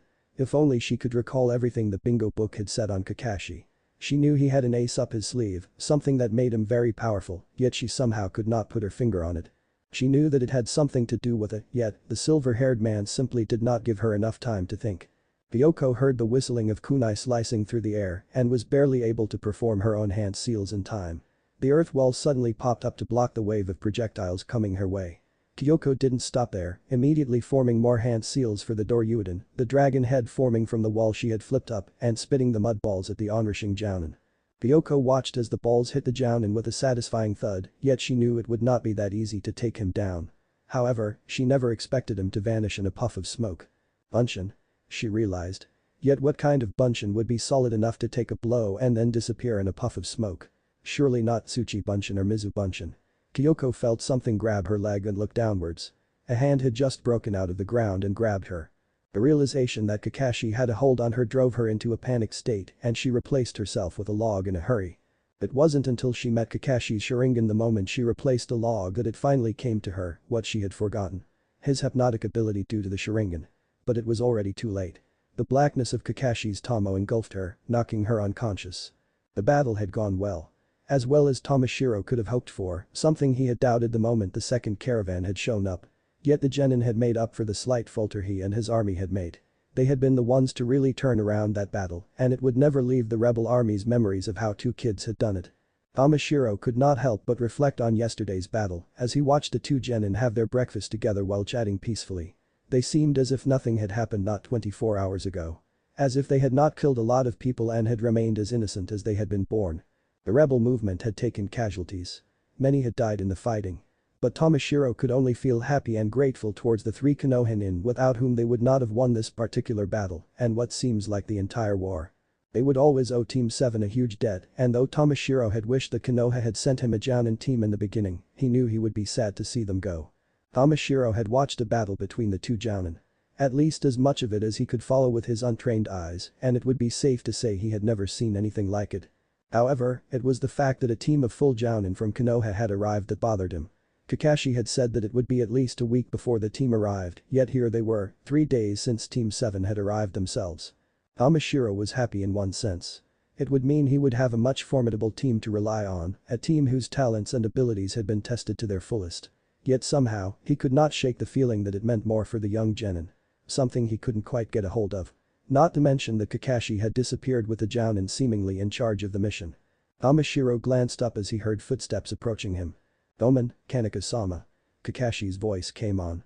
"Omen, for both disturbing you during your meal time and for asking you of this. But the Hokage wishes a duty for me and my team, and it is imperative that we leave as soon as we can. The jounin team that arrived today shall take over our duties." Tamashiro looked at Kakashi, hoping the jounin would let something slip about their mission, yet he could not read any emotion in the jounin's face. The mask that the man wore didn't help either. It made him completely impossible to read, but then again, it would be what Kakashi wanted himself. Tamashiro had no choice but to nod. Kakashi wasn't asking permission to leave. He was merely notifying their employer of their change in plans. They would leave, no matter what he said and by any means necessary, and Tamashiro wasn't so keen on losing more men over a couple of shinobi. The rebel leader watched the jounin as he approached his team. Tamashiro could not hear the exact words that were said. Yet he knew that they were few and direct as the genin stood up and left, leaving their plates unfinished. It had to be urgent for them to skip breakfast. Tamashiro could only hope that it wasn't something bad. Chapter 7. Rapid Deployment. Sakura heard her stomach grumble as she sped through the trees alongside Naruto. She silently cursed herself for not having dinner last night, but she doubted she would have been able to have known that she would have to race against time yet again the following morning. Whatever it was that the new jounin squad had told Kakashi had to be important for their sensei to interrupt their meal. She knew it was also urgent by the pace that the jounin had set once they had set off from the Kaneka camp. Sakura looked at Kakashi as she jumped from branch to branch. The man was too lost in thought or was too deep in concentration to even notice that both she and Naruto had their gazes fixed on him. She wondered what it could have been that had bothered him so much. All she knew was that they were headed towards Konoha. But the time for answers would be later, when they stopped for a rest. Kakashi called a halt sometime around noon, asking them to quickly have lunch, as they had a lot of ground to cover. Thankfully, they had some bento boxes the Kaneka cooks had made before they left, and the two genin dug into them gratefully. Kakashi had vanished as soon as they had started eating, only appearing once again when they were almost done. "Kakashi-sensei," called Naruto, his mouth stuffed with the last of the rice from his bento box. "Why the sense of urgency?" he asked as he resealed the bento box, as did Sakura. The silver-haired man glanced at the two genin, a look that told them that there was a lot to explain and that what they heard they might not like. "I'll explain once we are in the trees," said Kakashi as he jumped up onto a branch.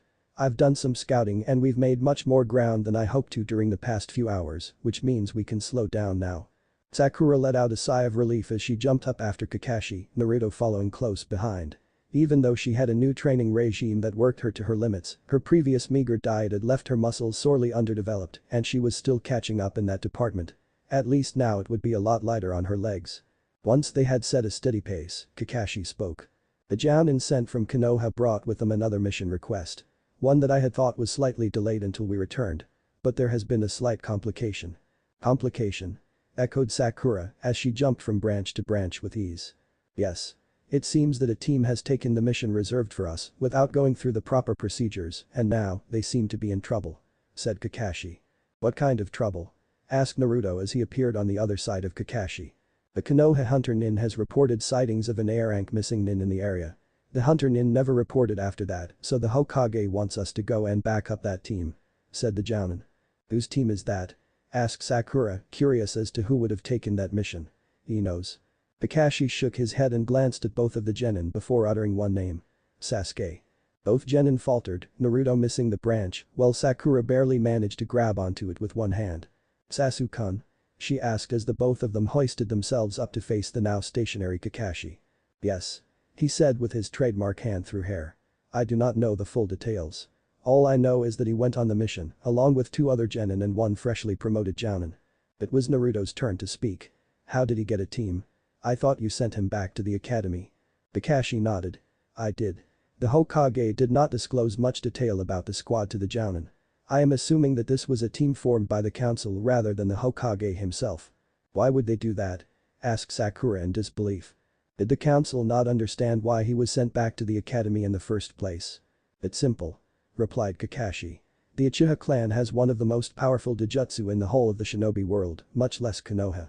The council feels that Konoha is weak without the Sharingan to safely keep them, and Sasuke being the only one with Uchiha blood is now royalty to them. Sakura felt her head reel. Even after the survival training, she had hoped deep down in her heart that he would see the light and the advantages of teamwork. Though he had virtually destroyed her crush on him, she still felt drawn to him every now and then. But every team goes through the survival test, right? Asked Naruto. Sakura silently thanked him for his interruption. She had not wanted to focus her thoughts on what might be happening at this very moment. No. Kakashi said. All the teams that go through the Hokage undergo the test, as this is something the Hokage feels is compulsory for each team. However, it is different in Sasuke's team. How? Asked Sakura. For one thing, it is a team formed by the council for. So it means they won't risk him being sent back by the Jounin. Thus they wouldn't have gotten the test. Said the silver-haired man. Who do you think is in the team? Asked Naruto. Team better not have disbanded an existing team for this. He added with a slight growl. Sakura had thought about Naruto's and Sasuke's rivalry for a while and still wasn't able to find head nor tail of it. All she knew is that both of them hated each other with a passion. A passion she would love to know the origin of. All I know is it's a fully new team. The Genin are actually last year academy students, pulled out early so that he'd have a team. The Jounin is freshly promoted with little experience in running a team. Let me guess. They were all bullied into it. Snorted Naruto. Sakura would have bashed Naruto in the head had she not seen Kakashi nod at his statement. Bullied? By whom? She asked, though in her mind she hoped it was not her Sasuke-kun. The council has a way of convincing people to do their bidding regardless of what they feel. Said Kakashi. I think it is best we be on our way now. We never know when the team will come across the Nukenin. With that, the three sped off again, towards what the two Genin assumed to be the other team and their rightful mission. The team jumped at a medium pace, fast enough to catch up to a team that walked yet slow enough not to tire the two Genin out. Naruto was so lost in thought that he nearly ran past Kakashi as the Jounin stopped. The only thing stopping him being the silver-haired man's gloved hand holding his shirt. Naruto stopped as Kakashi pointed a finger towards the road below. His blue eyes coming to rest on the 5 people heading towards them. Sure enough, they had found the team from Konoha, if it even could be called a team. Naruto heard Sakura groan and glanced at her. The pink-haired girl was looking at the squad, hiding her face behind one hand. Sakura-chan. He whispered to her, curious as to why she had groaned. Don't tell me they haven't noticed the puddle. She said as she pointed to a very small puddle laying on the road in front of them. Jinjutsu realized Naruto. There had been no rain at all that day, and no way that there could be such a puddle. Tain knows. Whispered Kakashi as he watched the two. Tain? Echoed Naruto. The Jounin. Do you know him? Kakashi nodded. I was the one who conducted his Jounin exam. Just a day before I gave you two the survival exam. He's a bright one, though a bit lacking in the leadership area. Should we go in? Asked Sakura. No. Stated Kakashi. There are 2 shinobi hidden in that puddle. And by the look of it, neither of them are A-ranked. Sakura looked at Kakashi in awe. How did Kakashi know how many shinobi were hidden in that puddle? And more, how did he know what rank they were? Is this what a Jounin truly is? She wondered. Kakashi held up a hand as the Konoha team neared past the puddle, the Jounin giving it a wary glance, but dismissing it. That move in itself gave Sakura the impression that he in fact did not know about them, but she guessed that was exactly what he wanted them to feel. A head slowly formed from the puddle, revealing a slashed mist headband. Nuke Nin, thought Sakura. This would be their first encounter with Nin from another village in a hostile situation. But she was ready. The most difficult part had gone, their first kills. Now all they needed were the skills and the jutsu to be able to take on almost any ninja in their path. Naruto tensed again as if he was going to jump in and engage the enemy, but Kakashi held him back. We only go in if they need us. It is important that not even the Genin knows of our presence. Naruto clenched his teeth and separated from the team, him and Sakura inching closer to the group in 2 different directions. Kakashi knew that even though Naruto was itching for a fight, the boy would control himself. The Genin of Team 7 were almost on top of the Konoha team when the 2 mist nin attacked. They burst from the puddle, immediately wrapping the Jounin in a barbed chain before ripping him into shreds. Fast. Thought Sakura as she watched the 2 nuke nin charge the Genin non-stop. She silently urged them to move, but she assumed that the death of their sensei had frozen them. She saw Naruto grit his teeth harder. A moment more and she knew he would intervene. Pain himself was running through the bushes towards his team. Somehow, for some reason, the log he had replaced himself with had not been so close by, and he was hard-pressed to reach his team in time. He reached the team just in time to see a kunai come out of the bushes and pin the chain to a tree, surprising the nin. The figure then appeared in a puff of smoke, taking the two nin out in one smooth blow. Dane walked out of the bushes as the smoke disappeared and looked at the man who had just appeared. "Impeccable timing as usual, senpai," he said with a smile. "Sometimes I wonder why you must be so tardy to other things." The silver-haired man returned the smile. "Seemed like you could have used the extra pair of hands," he said, nodding over to the trembling genin as he tied the two unconscious nin to a tree stump. "What brings you here, senpai?" asked Tane as he helped the senior jounin. "Oh, I was going back to Konoha after a mission and felt your chakra signature and thought I'd say hi," stated the man as he stood up. Tane nodded. "Somehow I do not believe you, senpai," he said with narrowed eyes. "The Hokage received a report from Anbu that a missing nin was in the area. Felt an unfamiliar chakra signature here so I came," said Kakashi. "Word is that one of the 7 swordsmen is nearby." Tane's eyes widened. "Missed?" Kakashi shook his head. "Nuke nin. Do you know who?" asked Tane, the worry apparent in his voice. Kakashi was barely able to shake his head before a new voice interrupted their conversation. "So, Kakashi. Where are the other two? Dead yet?" asked Sasuke as he walked over. No, said Kakashi as he turned around to face the uchiha. "They are around and training hard," said the jounin nonchalantly. Sasuke made a dramatic show of looking around for them. "Huh," he said. "I don't see them. Guess they must have run off. Scaredy cats." Up in the trees, Naruto was having trouble holding Sakura back from pummeling Sasuke into the ground. Though he had imagined getting pummeling, he had never imagined him having to hold her back from doing it. "They are around Sasuke-kun," said Kakashi with a smile. "And they are better than you think," he finished. Snorted. "Adobe will always be a dope, Kakashi. It won't stop the inevitable," he said as he walked away from the two jounin. "Senpai, if I may ask a favor," spoke to the younger jounin. "Ask," said Kakashi as he walked alongside Tane.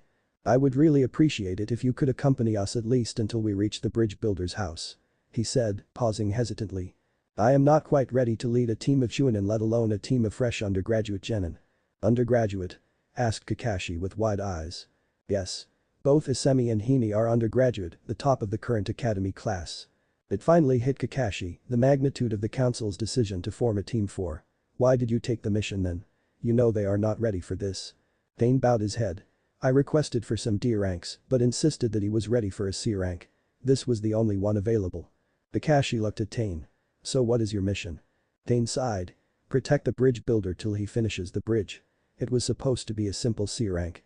But with a new twist should be the more expensive A rank. Kakashi nodded. "It seems like we need to get some answers from our client."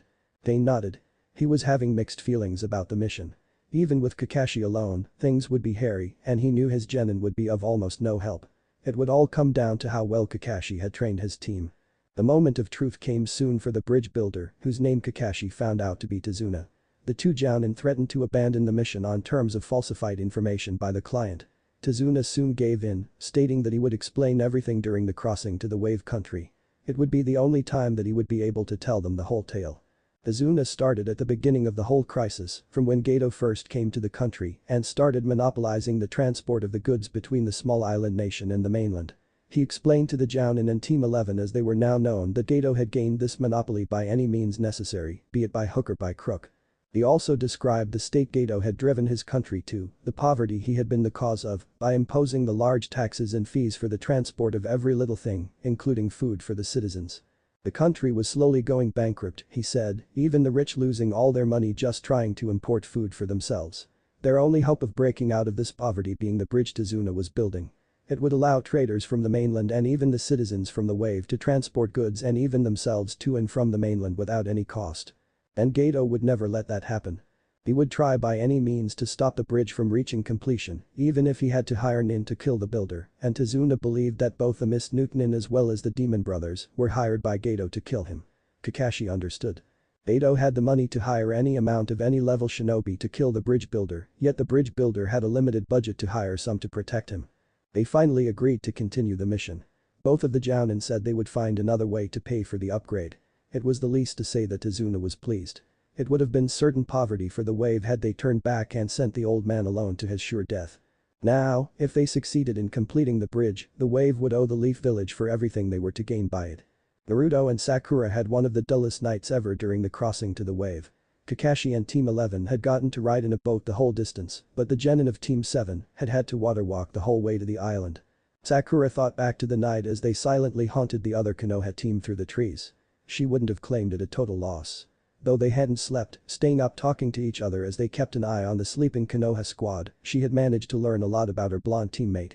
A lot that made her think about him yet again in a different sense than she had during the past few weeks. He was deeper, she realized. His mask had started falling off his face. The pain he had felt showing in his eyes to her, though she still doubted anyone else would be able to see it so clearly. He hadn't explained the reason for the pain, but she assumed it had something to do with the way the villagers treated him. She still remembered what she had seen during her visit to the hospital with him. She had decided she wouldn't push for it. It was obvious to her that he was opening up slowly. Letting her deeper into himself, showing her the deeper reaches of his personality. He hadn't shown her everything. Maybe he never would. But she decided to let him do it in his own time. She would have continued her train of thought had her eyes not caught a white snow rabbit amidst the bushes. Snow rabbits change color according to the amount of sunlight that hits their body.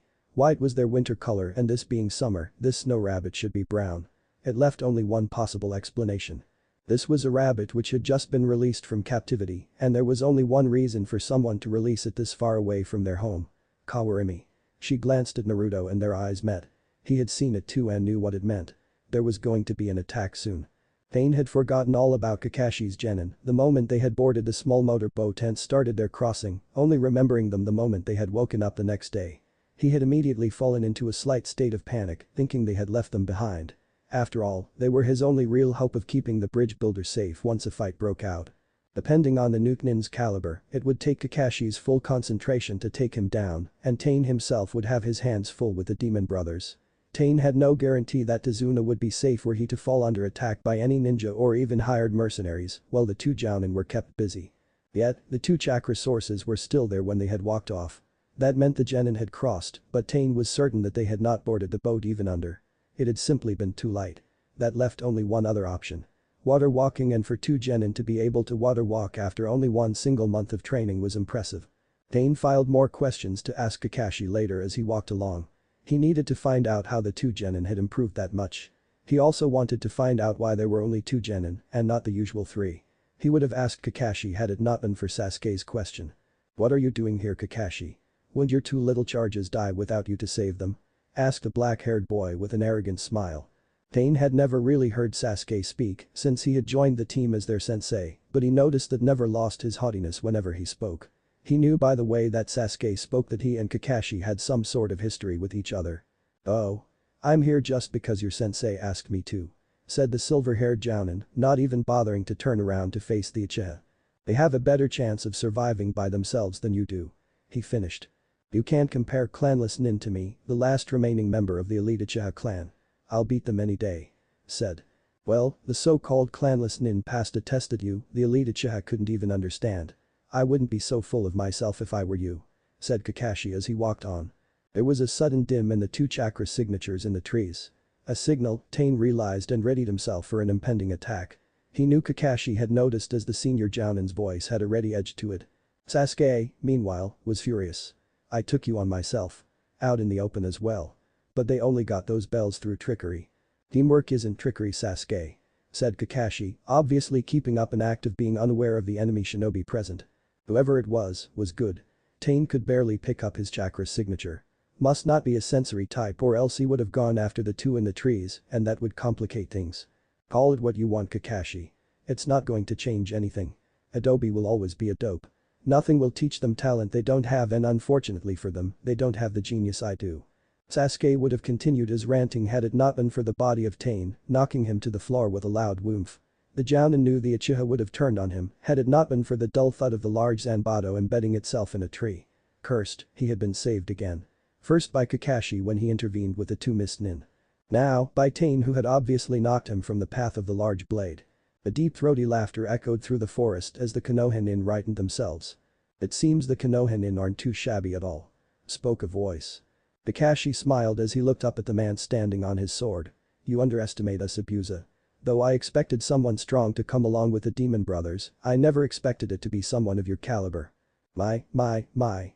Spoke the man as he turned around to face Kakashi. My first real encounter with Konohinin and I get to fight the infamous copy ninja, the man who is said to have copied over 1,000 jutsu. Lamachi Zabuza, bloody demon of the hidden mist. Prepare yourself. I don't have time to play with you. Said Kakashi, his hand going up to his headband.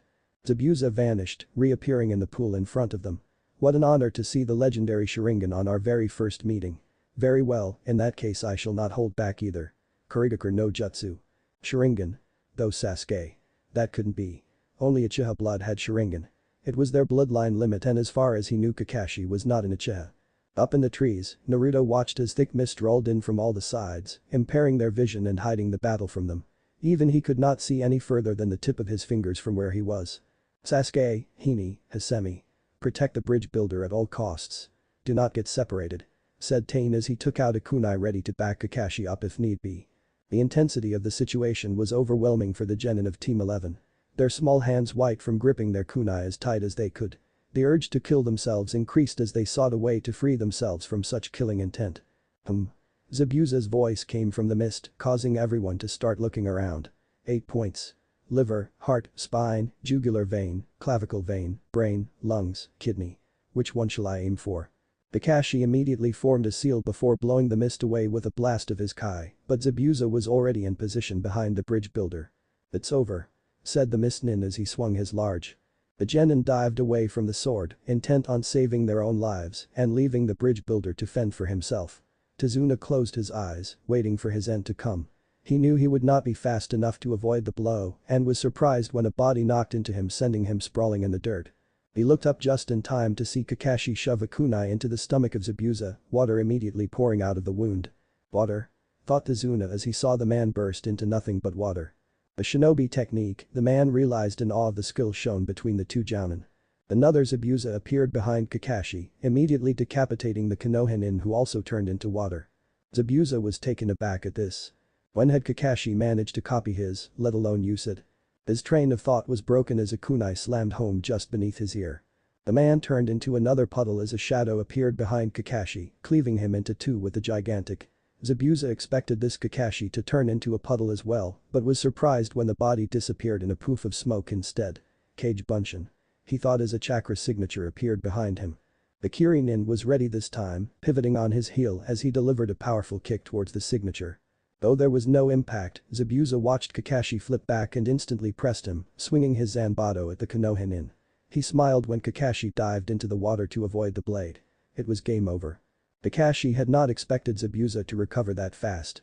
He had been hoping that the mixed usage of the two Bunshin techniques would disorient the Kirinin and allow him to end the fight quickly. He was about to move in for another attack when he heard the intonation from the bloody demon of the hidden mist. Tsuri no Jutsu spoke to the man, extracting Kakashi from the water in a sphere of chakra-controlled water. Kakashi struggled to break free of the prison, trying to move his hands to his kunai holster for a weapon to slice the water with. It's not used, Kakashi. Said Zabuza. My prison cannot be breached as long as I maintain physical contact with it. It is solely my chakra that makes it so strong. Try all you can though, it will only make it harder for you to breathe. But don't worry, you have enough time to watch my Mizubunshin take out the team and the bridge builder before you die. He said as he chuckled throatily. Zabuza created a water clone which literally died on the spot. What? Thought Zabuza as he searched around for the man that had so easily killed his clone. Good job Sakura. Spoke Kakashi as he pocketed his kunai. You can let go of the hinge now. Zabuza heard a poof and looked at the person he had caught in his prison. Instead of the legendary copycat Sharingan no Kakashi, he had caught a young genin and one of his most prized. Zabuza looked at Kakashi and spoke. Don't tell me I have been fighting her all this time. Kakashi shook his head. No. You haven't. The first clone was mine, the second Naruto's, the third was Sakura whom you've caught there. It's over Zabuza. Continued Kakashi.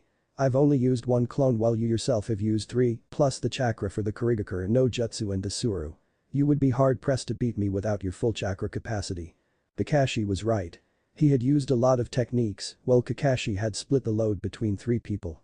You might want to let go of Sakura there, Zabuza. Tain called out. The longer you hold it the less chakra you have to finish this fight with.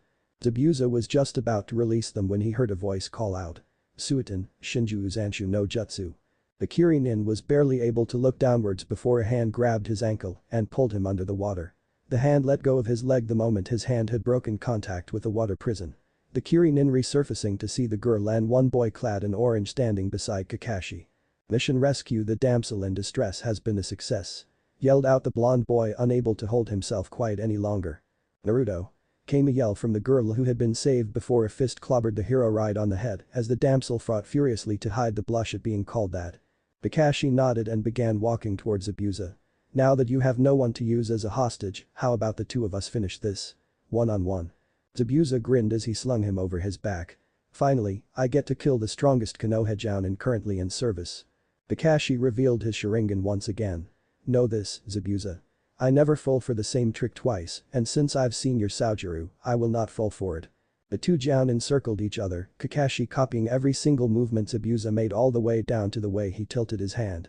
The two then quickly flashed through hand seals, both of them yelling out Suiten, Suryuiten no Jutsu.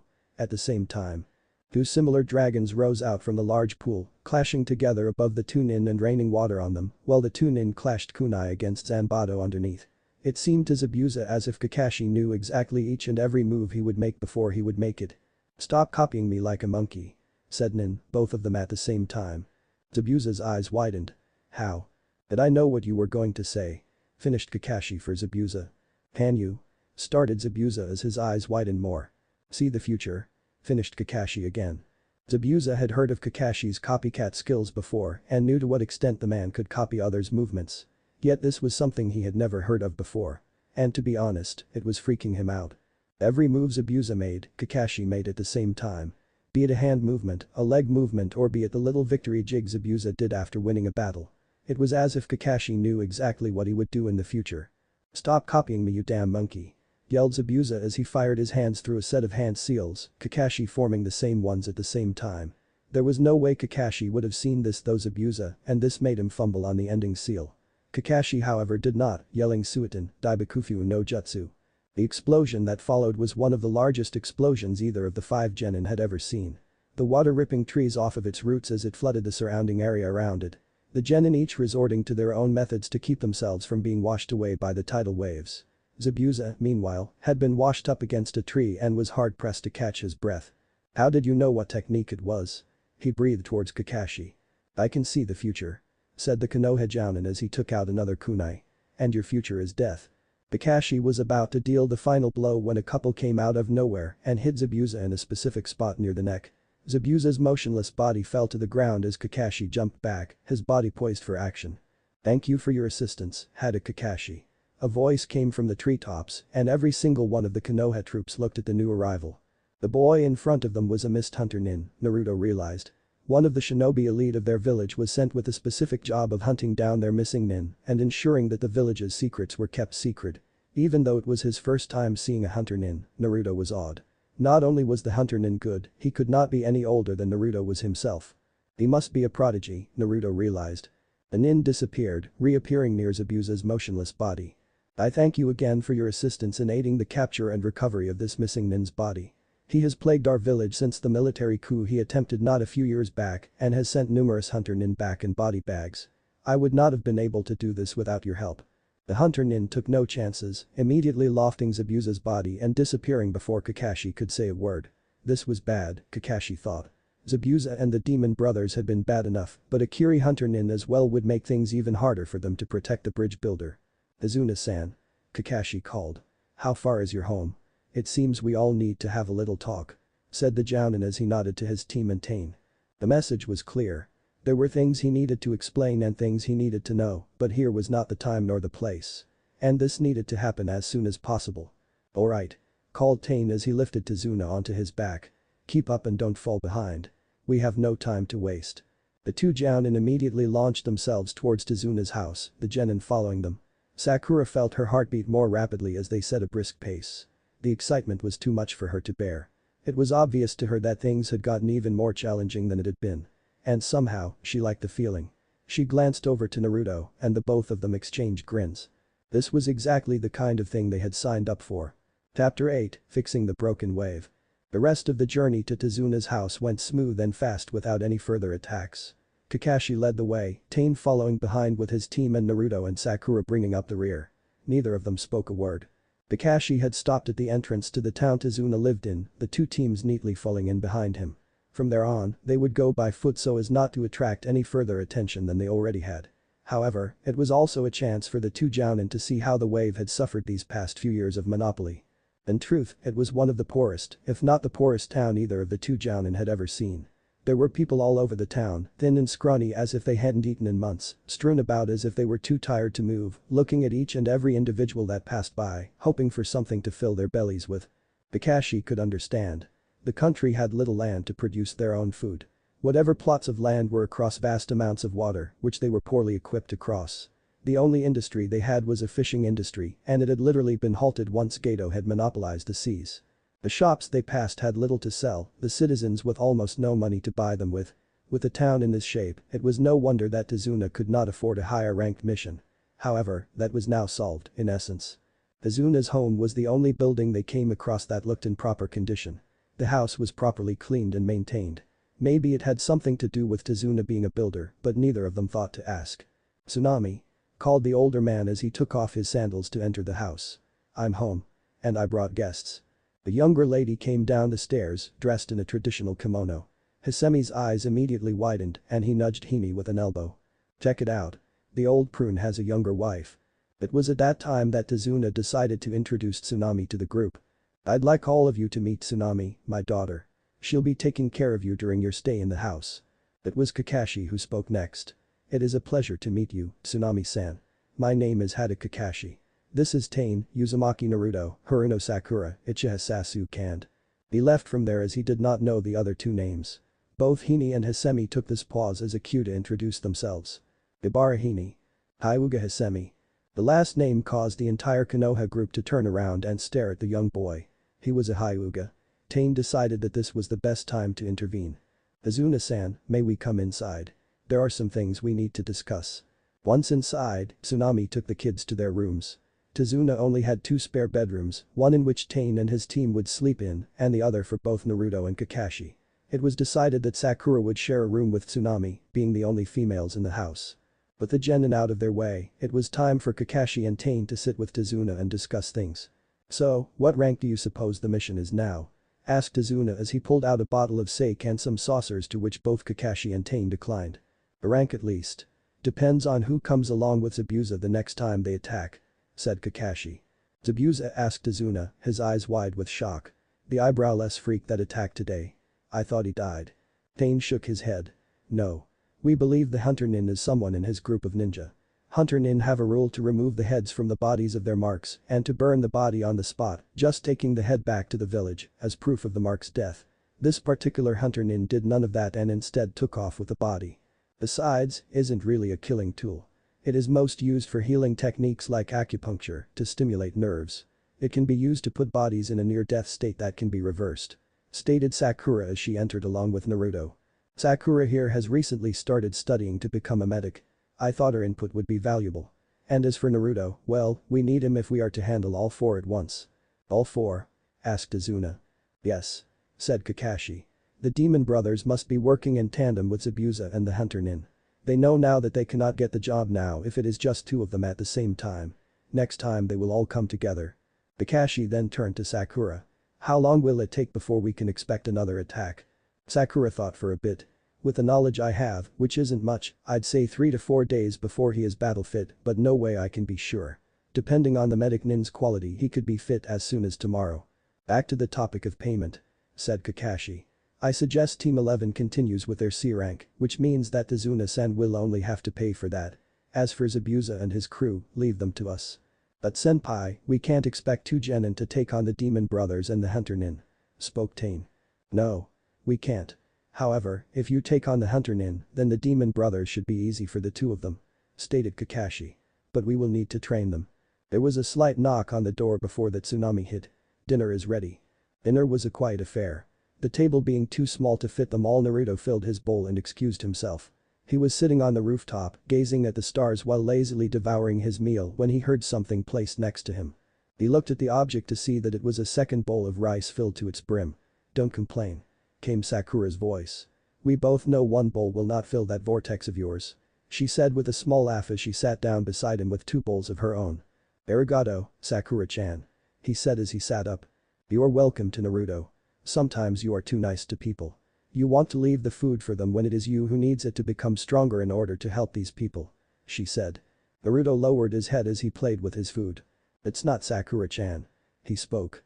I remember myself, when I was a few years younger, too small to go to the academy. I had little food as they do now. And I remember what it's like to go hungry most of the day. Sakura looked at Naruto and saw him fighting his tears, trying to hold them back. She had known his childhood had been harsh. Yet she hadn't known the full detail, maybe she didn't even now. But inside, she felt better, hearing him open up himself and talk about his past which he never did. The two genin saw a head peek up from downstairs and saw Kakashi's face looking up at them. Ah, there you are. Said the jounin. Alright, I'm heading to bed, the usage of the Sharingan has taken a lot out of me. I suggest you two do the same once you are done with your dinner. The next second he was gone and the two were alone again, though Sakura felt Kakashi had ruined the mood and the flow Naruto had going. Now it would take a while before she could get anything out of him again. The next day began very early for the genin of Team 7, the both of them attuned to their timetables back at Konoha. As usual they both began with a warm-up run, this time with their weight seals released. After all, having speed would do nothing to favor them if they weren't able to capitalize on it. And as such it was important that the both of them get used to the speed they were now capable of without weights. The two genin came back into the house exactly an hour later, looking not tired as they had left. There they met Kakashi and discussed their training programs over breakfast. It seemed that neither Time nor the genin of Team 11 had woken up yet. Ah well, their loss, thought Kakashi as he left with his two charges. Alright, listen carefully. Began Kakashi, once they had reached a nice spot to train. Training is going to be very different for the next few days because we are going to train to take out specific ninja. I am assuming you both know about affinities, right? The two genin nodded. Good. Continued Kakashi. Now, even though we have planned it so that you two can have the demon brothers, do not expect to have to fight them when the time comes. Nothing is ever certain in a battle. Zabuza or the hunter nin can step in, fight you two themselves, while the demon brothers go for someone else. They will try to use their numbers and their experience as an advantage in this fight.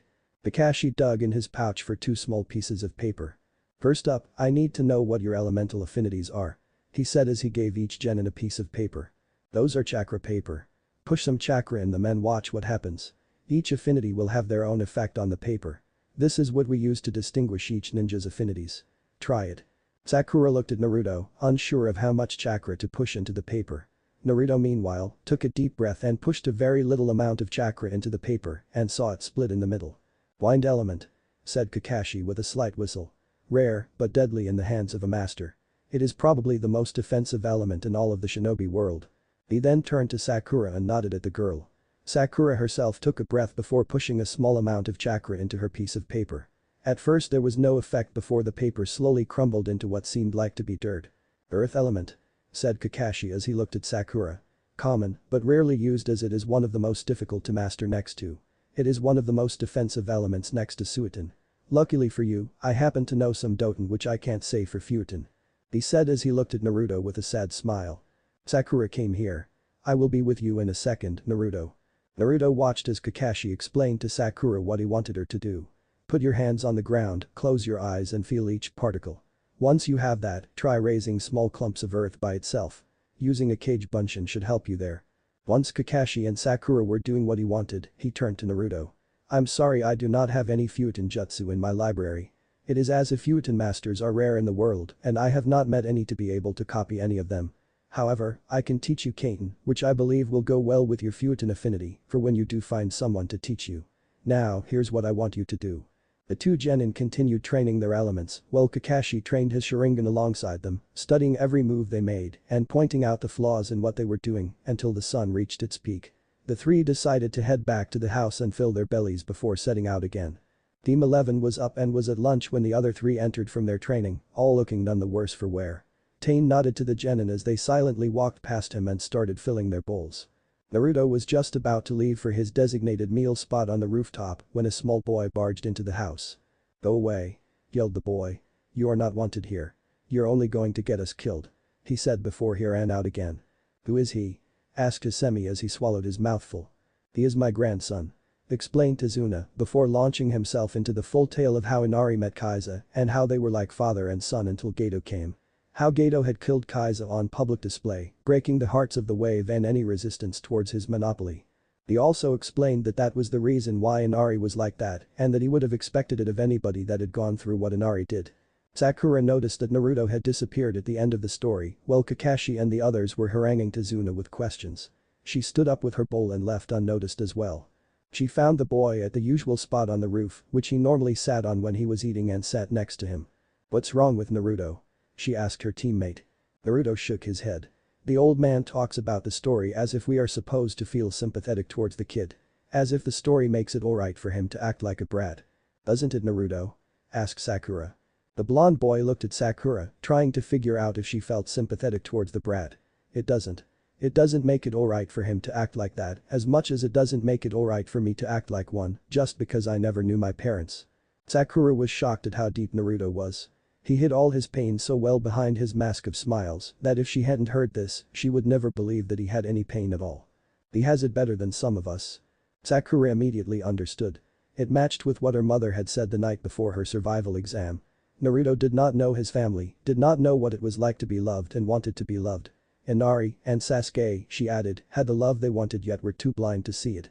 Her thoughts were on her mother's words when Kakashi came to fetch them. "You need to be as strong as you can for when he needs you," she had said. Has she been talking about Naruto? Maybe. She thought. Since she didn't want to be with someone like that, maybe she could give Naruto a chance when they got back from the mission. The rest of the day went by like a blast. The two genin of Team 7 spent most of their time sparring blindfolded while their Kagebunshin worked on their elemental manipulation. By the time they reached Azuna's place, they were too tired to even eat, each of them choosing to hit the sack early.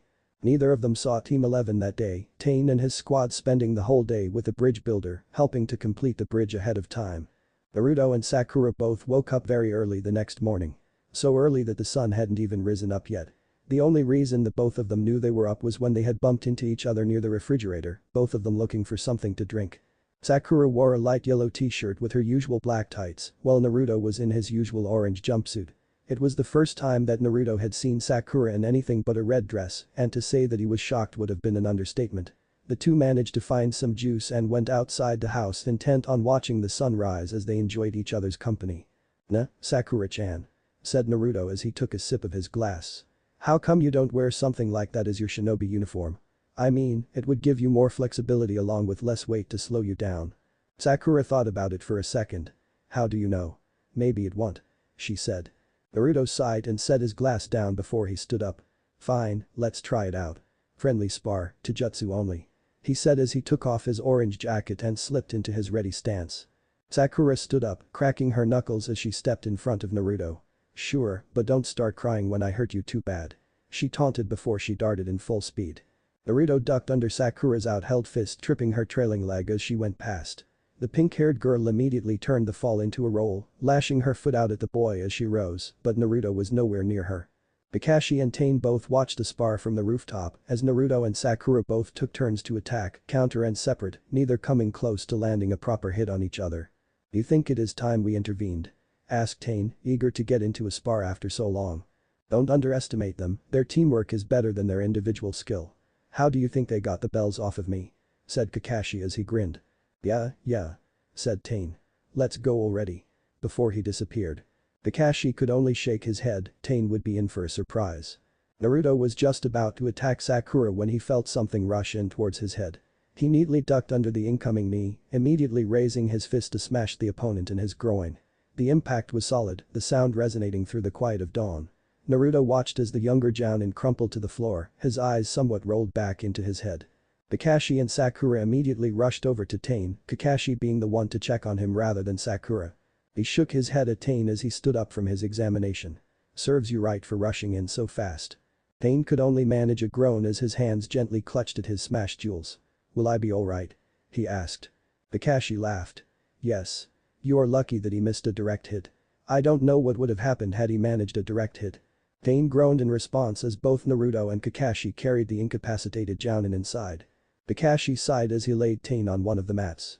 "Well, I guess this means that I have to be the one to go along with Tazuna today," he said. "What about our training, sensei?" asked Sakura. There was no way they would be able to continue their elemental training without him. Kakashi dug in his pouch and produced 2 scrolls. "I wrote these last night in case something happened and I had to go with him. They contain elemental manipulation exercises and 2 each. One simple and the other a bit hard. They should keep you occupied at least for today till I get back. If you finish them, then you can spar with each other. Do not hold back though, for you cannot expect your enemy to hold back on you either. Both the genin accepted their scrolls, eager to begin their training. They made to leave before Kakashi called to them both. Not even going to have breakfast? He asked, one eyebrow raised. The two genin mumbled hastily as they sat down at the table before hurriedly finishing their breakfast and leaving the house. After all, they had training to do.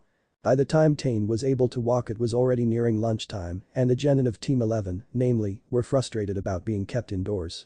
Naruto and Sakura were nowhere to be seen and neither was Kakashi. It was pretty obvious to them that the other team was training while their sensei was still in bed. "It's about time," said as he saw Tane literally limp out of the room. The Jounin could only grunt in return, the blow's effect still affecting him. "Alright, fine." Tane gave in. "I'll take you training." There was a whoop of joy from both Hisemi and Hini while managing a satisfied smirk. Finally things were going their way. The team met Naruto and Sakura on their way out, Sasuke giving them the cold stare. He didn't care. He was getting what he wanted, training, and there was no way someone was going to spoil his mood today. Tane, meanwhile, noticed that Naruto could not meet eyes with him, the genin obviously feeling bad for such a low blow to a teacher. He would need to let Naruto know that it was alright once he got back from the training session. Sakura, however, was a different story. The pink-haired girl being her nice self stopped. "Where are you going, Tane-sensei?" she asked politely. "Training," he replied, smiling back. Sakura and Naruto both saw the pain in his face as he forced himself to speak. It would be a day or so before it became alright. "Ah," said Sakura. "What kind of training?" she asked curiously. "Tree climbing," stated Tane. "Want to join us?" "No, no," said Sakura waving her hands in front of her. "You guys go ahead. We are pretty beat up anyways." "Tree climbing is too hard for you too?" asked Sasuke with a smirk on his face. It seemed as if it never wore off. "No, no," said Sakura. "Been there, done that, you know. I'm sorry if I'm delaying you. You need all the time you can get," said the girl as she disappeared inside the house. The two genin of Team 7 falling into fits of laughter at the face Sasuke had made when she had said they had done it. Some things just didn't grow old, she realized. The rest of the week went by similarly, the trio of Team 7 training together whenever they could. Kakashi was proud of the improvement they had shown during the week. Especially since they only managed to train in the mornings, tagging along with Tazuna in the afternoons till night in case of an attack. The two genin had managed to learn the jutsu they had been handed. Both became so fluent with them that they could both perform it within milliseconds. It seemed as if the usage of Kage Bunshin really helped them both in that department. Naruto, Kakashi concluded, was an ninjutsu type. His large chakra reserves aiding him in performing vast numbers without tire. If Naruto wanted, he could be famous worldwide, being not limited to using only his affinities in case of chakra exhaustion. With the Kyuubi inside him, Kakashi doubted that the boy's chakra reserves would even stop growing. Not to mention that the kid was an ninjutsu sponge with his mass numbers of clones. Sakura, meanwhile, was a genjutsu type. Her perfectly controlled chakra would allow her to weave illusions in any way she wished. Another mistress of Konoha in the making, he assumed. A student that Kurenai would have loved to have. Their taijutsu was what improved the most, though Kakashi still did not expect either of them to be able to take on a full jounin. They were just too young and inexperienced. But Kakashi knew that with time and application and bits of modification that these two would be deadly in battle. Especially when faced together. Tane would be the last one to forget Naruto's strength. The strength he had gained through the hard labor of helping Tazuna with building the bridge. Kakashi assumed Sakura had grown stronger as well, her muscles showing more tone and power than before. Last night was tense in Tazuna's house. The dining room filled with anxiety and anticipation. Tomorrow was the last day of work on the bridge. Only a few dozen meters of concrete to be joined together. Tomorrow was also the day of the attack. It had to be or the bridge would be completed. Pain had sent his team to sleep, saying that he and Kakashi had to discuss their battle strategies for tomorrow. Naruto and Sakura had just come down from the roof for their refill. Tazuna was quiet. It was possibly his last day on this earth. The last day in which he could change the future of his country. Worse, it all depended on the four foreigners in front of him. The door to the house suddenly slammed open revealing the figure of Inari. The young boy looked at the nin before he spoke. "Why are you still here? Leave. Run. There is no way Gato is going to let you live. You might as well give up." Naruto had had it this time, the blonde immediately picking the young boy up by his collar. "I have had it with your complaining," growled the genin. "All you do is complain. You have it a lot better than I do. You have a loving mother and grandfather. I have no family. Yet I am here, putting my life on the line for your precious people, and all you do is cry like a baby. You're pathetic. Grow up. Or get out of my face," said the blonde as he dropped Inari and walked out into the night. Inari was the first to recover from the shock, immediately running off into his room. Tsunami went after him but was stopped by Kakashi. "It's okay. I'll go," spoke to the jounin. Kakashi had his hand on Inari's doorknob when Tazuna spoke. "Is it true what the shrimp said?" Kakashi looked down at the floor before looking at Tazuna. "Every word of it," said the jounin as he entered the boy's room. "No memories either?" whispered Tsunami so softly that her words were barely audible. Sakura stood up before walking towards the door. Someone needed to go find Naruto before he got lost. She barely remembered she hadn't answered Tsunami's question, only slightly turning to speak the words. He never knew them at all. But that the remaining member of Team 7 left the room, leaving a shell-shocked Tain and a stunned Tazuna behind. Tsunami was the only one to have reaction to Sakura's words, tears streaming down her face. Sakura returned an hour later, cold and shivering and empty-handed. She had run all over the whole town, jumping from rooftop to rooftop, tree to tree, calling his name as she went. Yet she had found no trace of him. She came home just as soon as Kakashi had, both failing to find the remaining member of their team. The both of them entered the house together to see the expectant eyes of Tazuna and Tsunami waiting for them. Kakashi shook his head and saw Tazuna lose a little glimmer of hope in his eyes. Tain arrived a moment later, again empty-handed. "Okay. That's enough for tonight," spoke to Kakashi. "We need to get all the rest we can. We have a big day ahead of us tomorrow, with or without Naruto." Though in his heart he wished one of them had found him tonight. Tain was the first one to disappear into his room, Kakashi next. Sakura took her time getting ready and finally went to bed. She would be there the next time he needed her. Thanks for listening. I do hope you enjoy it. If you want the next part of this video, turn on that bell notification. Like, subscribe and comment down below. And also check out the other videos I have created and enjoyed it. See you guys next video.